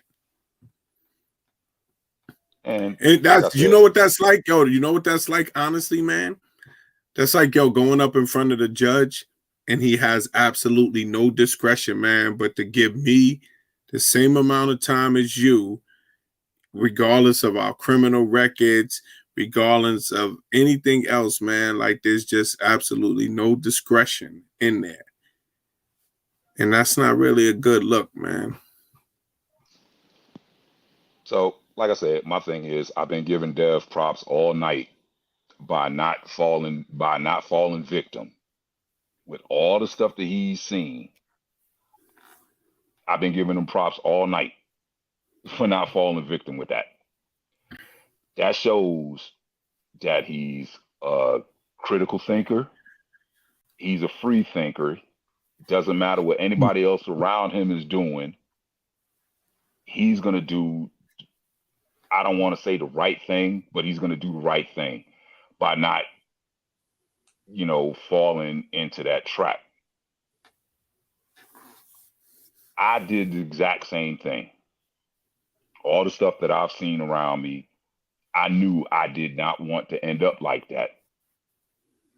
So I made a conscious effort not to end up like that. Mm-hmm. Anybody else, I have no control over that. Because like Dev said earlier, you can talk somebody's ear off. If they're not trying to hear you, there's nothing you can do about that. Mm-hmm. So you just have to concentrate on yourself and make sure that you're all right. Like I said, you can try to help anybody else. Sometimes it doesn't work. Now, I don't want you to think that your why doesn't matter, but Excuse me. Sometimes it does sound like you're giving people excuses. Now, if that's your why and you stand 10 toes down on that, do you, brother? All right. Me personally, I cannot use that as an excuse, because that's pretty much akin to peer pressure. I want to say something to you about this. And first off, I appreciate the love that you're showing me, and it's the same love reciprocated to you for whatever your decision was that you made not to use hard drugs. But one of the things that just came to my mind when you were speaking, and I never even thought to ask you this, but I'm gonna ask you. When you were drinking the alcohol, were you drinking before the legal age limit? Absolutely.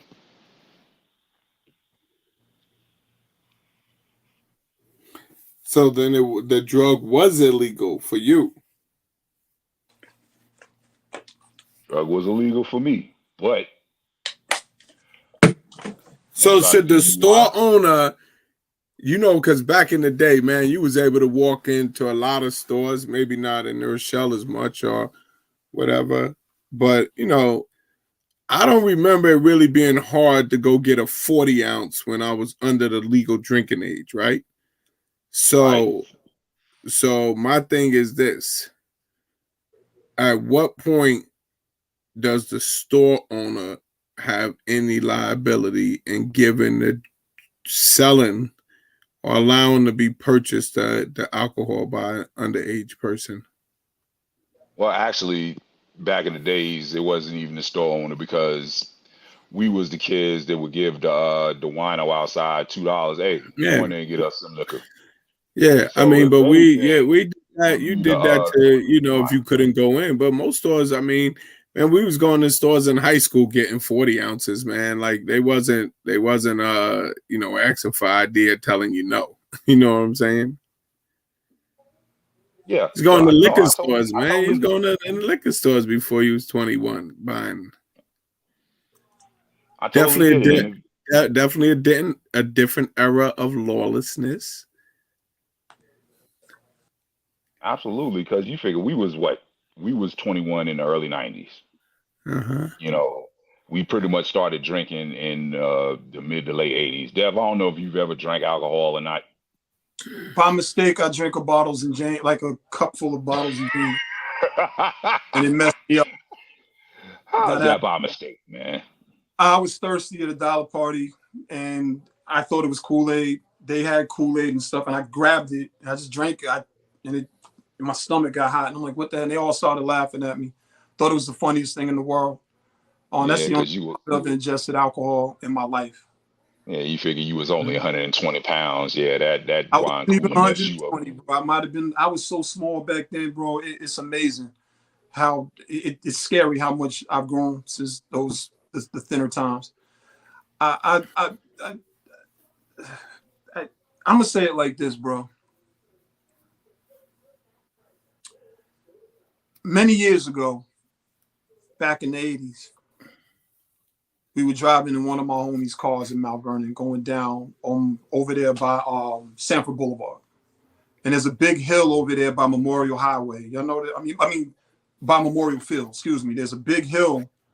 And then when you get to the bottom of the hill, you make a right. You can go up. Now it's like Target and everything else. Yeah. So I ain't going to say which one of my homies, because, this story was a life lesson for me. And I'm going to share it in this situation because I want you in particular to hear it, D. So we were going down the hill, and there was a young girl that went to my church, Bethesda Baptist Church, who had went down that hill maybe like a month or so before that. And she unfortunately was on skates and she ran into traffic, unfortunately, and she lost her life. Little girl. So the two homies I was with, they made jokes about it. You know, maybe she had on, you know, this, or maybe she could have did that. Maybe she had needed a windbreak. And I kept saying to them, like, y'all are really just effed up. Y'all are cold, man. I was like, y'all are cold. I was like, y'all wrong. We were 16, 17 at the time. Got down. I ain't like what they said. And I made it clear. They understood. They thought it was funny. It was one of those nights. You know, a year or two later, bad situation happened in New Rochelle. And somebody got murdered that was close to us. We had just seen the person. Went to our buildings. 20 minutes later, some cats from Mount Vernon came in and they murdered him. So, about 8 months later, one of the brothers that was in the car that night came to my house and was like, yo, I gotta talk to you. I said, what's up? And he said, yo, man, like, my bad for what I said about that little girl. He said, what I realize now that I lost somebody, and this isn't to you, but my words are specific to you, that I lost somebody in that manner. I didn't realize basically that I had never felt any type of connectivity to that type of situation whatsoever. And they apologized. And they, you know, shed a little tear, whatever. It was one of the moments like, yeah, like, you know what I'm saying? Like this is a life lesson. Mm-hmm. But it also was an integrity lesson for all of us in this light. I don't make excuses for people that harm themselves. If you're using drugs, I said earlier, I see it as a slow death.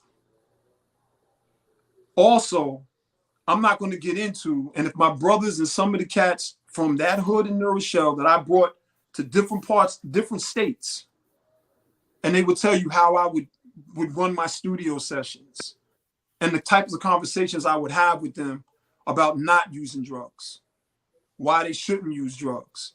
Even as simple as anything that takes away from your breath is going to take away from your life. That was just how I thought about it. I don't want nobody ingesting nothing harmful. I'm never going to make excuses for people doing stuff that can harm themselves. That doesn't matter if it's drugs, alcohol. Somebody up there earlier was talking about sexual addictions and anything that can harm you. I'm never going to co-sign it. Things that I've done over the years where I've harmed myself. I'm like, yo, that was stupid. Don't do that no more. Like, because the goal is to live and be prosperous. The goal is to increase your value. That's how I look at life. I'm trying to increase my value. But in listening to some of what you said today, and it's the deepest thing in the world because, see, I know you, so I know how incredible you are as a human. No ifs, ands, or buts about that. But I pray, and this is my prayer, that no one ever is ever affected in that way, where for whatever it is, it's a disconnect from your childhood to now, it never touches you the same way. That's my prayer for you, my brother. And I mean that, like literally, I'm going to say this prayer, like I'm going to say it. Because sometimes, man, like when I'm listening to you tonight, I'm like, damn, bro. Just like, you cold, bro. And I look at cold people like, you know what? They good people, but they cold people. Yeah. That's all. All right, nothing but love, Dev.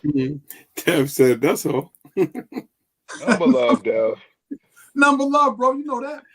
Do you think that I would be the type of person that would make jokes if a little girl was skating down the hill and got hit by a car and died? At 16 and 17 years old, the way you are right now in your 50s, I don't know. Do you think that I would make jokes if one of my boys got murdered? Do you think I wouldn't care if one of my boys got murdered? D, the problem that I'm having is I know you care, period. So my thing is, those are things that are out of their control. They had no control over that. Like I said, you know, the little girl going down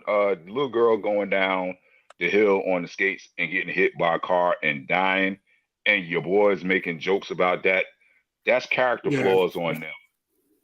Yeah. Yeah, no doubt. That's straight Mhm. character flaws on them.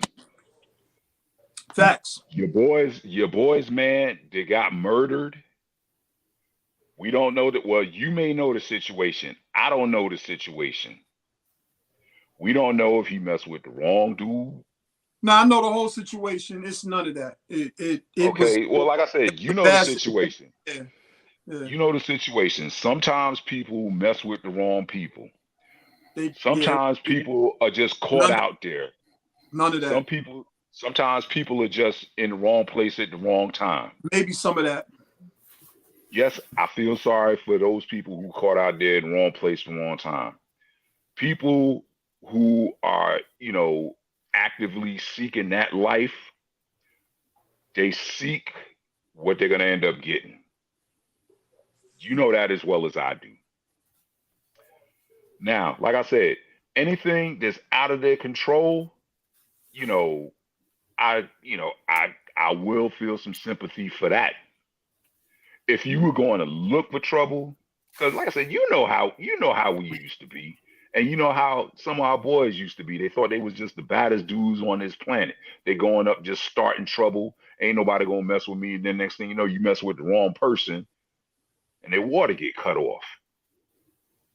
Now, granted, that's your man. You sorry that it happened, but you also think to yourself, you could have been smarter. You didn't need to go do that.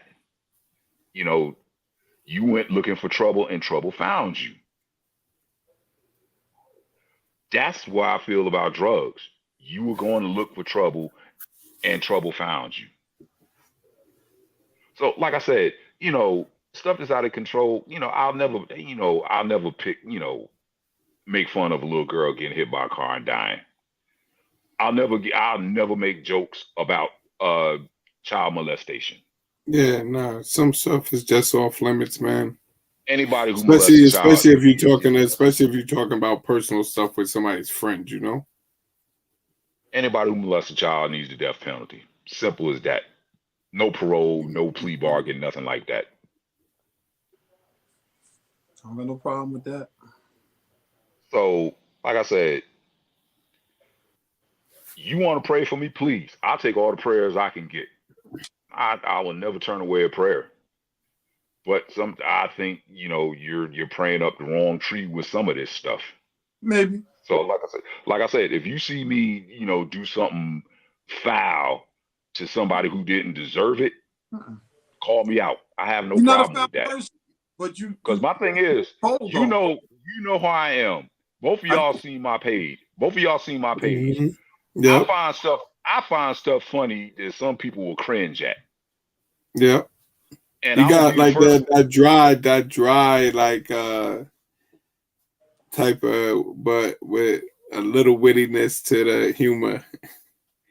Yes, because Dev tell you I used to be a comedian back in the 90s, and yeah. I could find the funny in anything. Anything can be made funny if you dig deep enough. Now, some things don't need to be dug up, but some things I will make jokes, and it's funny to me, and pretty much that's really all that matters. Now, I've gotten inboxes, oh, you shouldn't have said that, that was insensitive, yada, yada, yada, yada, yada. So be it. Thank you for your concern. Well, I'll tell the same joke again, probably. But, now that I know how you feel, I'm not Don't come to the show. So pretty much. Because I got an email. So if you don't like the jokes, don't come to the show. What's funny is I got an email about the Malaysian plane that went missing. I made a joke about that. Oh boy. And somebody was like, that was very insensitive. What if your wife was on that plane? And I was like, I've been mad as hell. She went to Malaysia without me. I'm saying. But the joke that I made was, I put a picture of the Malaysian plane up and I said 9 years ultimate hide and seek champion. Yeah. Oh, man. Cold. See, look, It's still cold. I don't care if it's it's funny. very cold, Cold. but you But it's laugh. funny. I like, first off, I love comedians. I miss the Andrew Dice Clays of the world. Like, so when you always talk about the Mr. Hotep, I'm like, dude, I have a gray area in those lights too. But Oh, yeah, so my you know, thing was everybody was like, that's an incentive. I'm like, come on now, 9 years, they still ain't found not one piece of that airplane.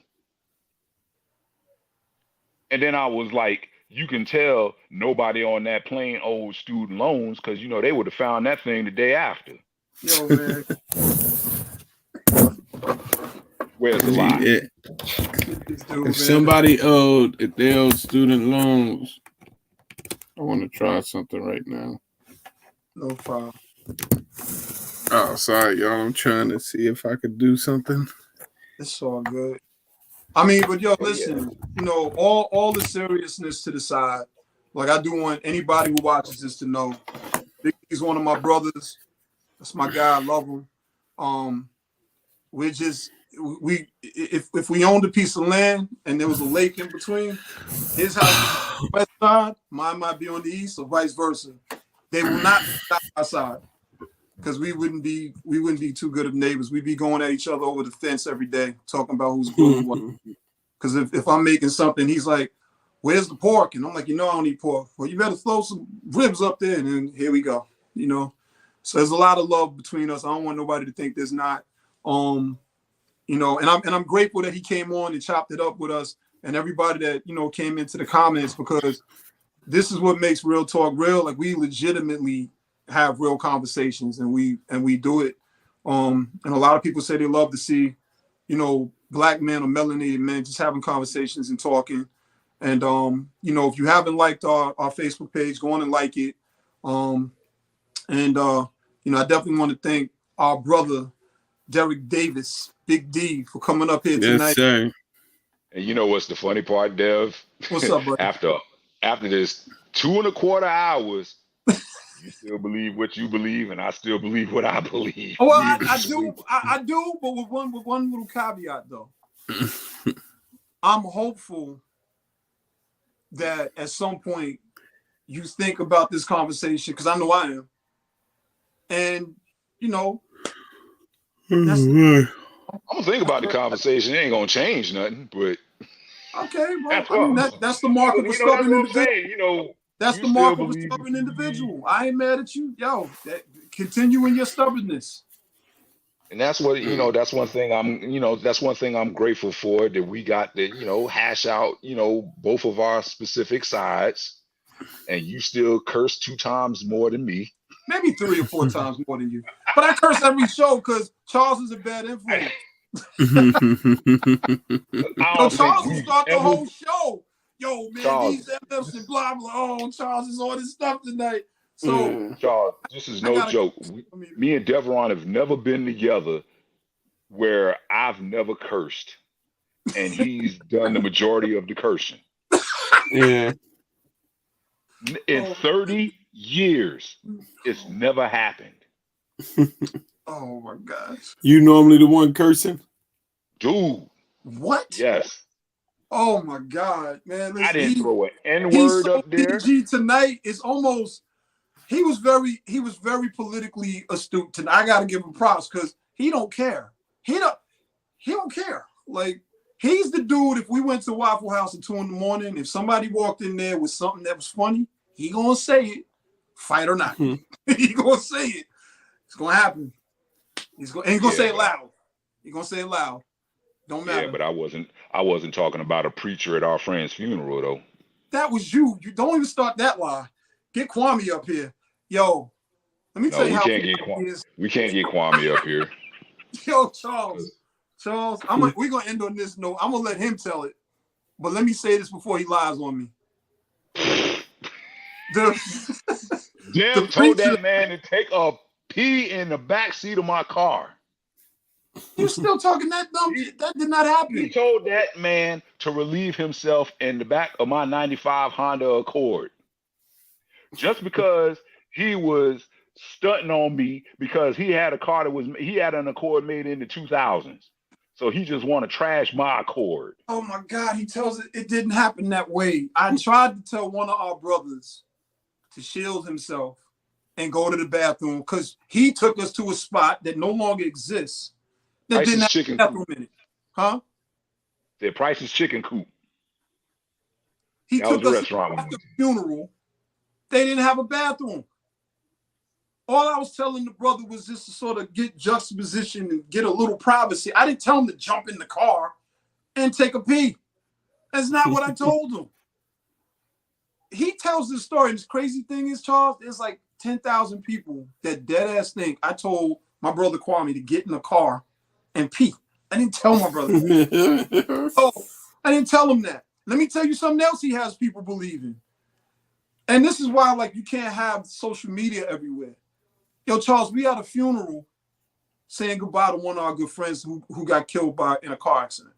She got hit by a car. We like in the back pew. This dude, I'm sorry. Please, God, forgive me. Yo, he's sitting up there. For God's forgiveness now. He's sitting up there with a straight face, Charles. Now, mind you, he just said he's a comedian, right, Charles? Let's call a spade, all right? And he's looking at us while the preacher's preaching. He's asking questions about the preacher's long, slick, Jerry curl, straight haircut. He called him Pootie Tang. He was like, when Pootie Tang gonna finish the sermon, he was like, he wouldn't stop. And yo, I'm sitting back there at a funeral trying to have a straight face, like, yo, please shut him up. And the thing that made it funny was he wasn't laughing. He would look at one of us and try to get our attention and then say something outlandish about the pastor. It was and nothing outlandish. Laughing with him. I hated him for this, yo. I couldn't believe it. Yeah. How many times did he mispronounce her name? Oh, many times. Yeah, you got him for that. You got him for that. How many times did he start that song over? Yeah, you got him for that too. How many times was he singing off key? Oh, the whole time. Yo. Yo, listen, man. Well, you cannot get me for that. I'm making observations that you agree with. You just find it funny. No, you was being, dude, don't try that. You was making jokes. You was snapping on the preacher. Dude, I was making observations that were true, and you found it funny. I'm just saying. I'm not gonna keep the everybody out. Yo, so Big D was snapping on the pastor at a funeral. He even had people we didn't know laughing at him. He had people sitting there laughing. And were the observations sort of on point? I mean, the dude's hair was different. I've never seen nothing like that. But you made it funny. Put it this it's way: not when he if walked they up, like anybody started laughing. You said what you said, and everybody started laughing. Yeah. I didn't laugh loud, yo. I had to catch myself because he's wrong for what he did. He had people laughing hard. Jeff, if they weren't laughing, would the congregation went up there and whooped him down? I don't know what you're talking about, man. Keep it real. Talking about, man. Listen, we got. Charles, you ever heard that?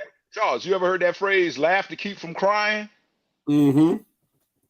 That preacher would have caught a beat down if people weren't laughing. He messed it up a lot.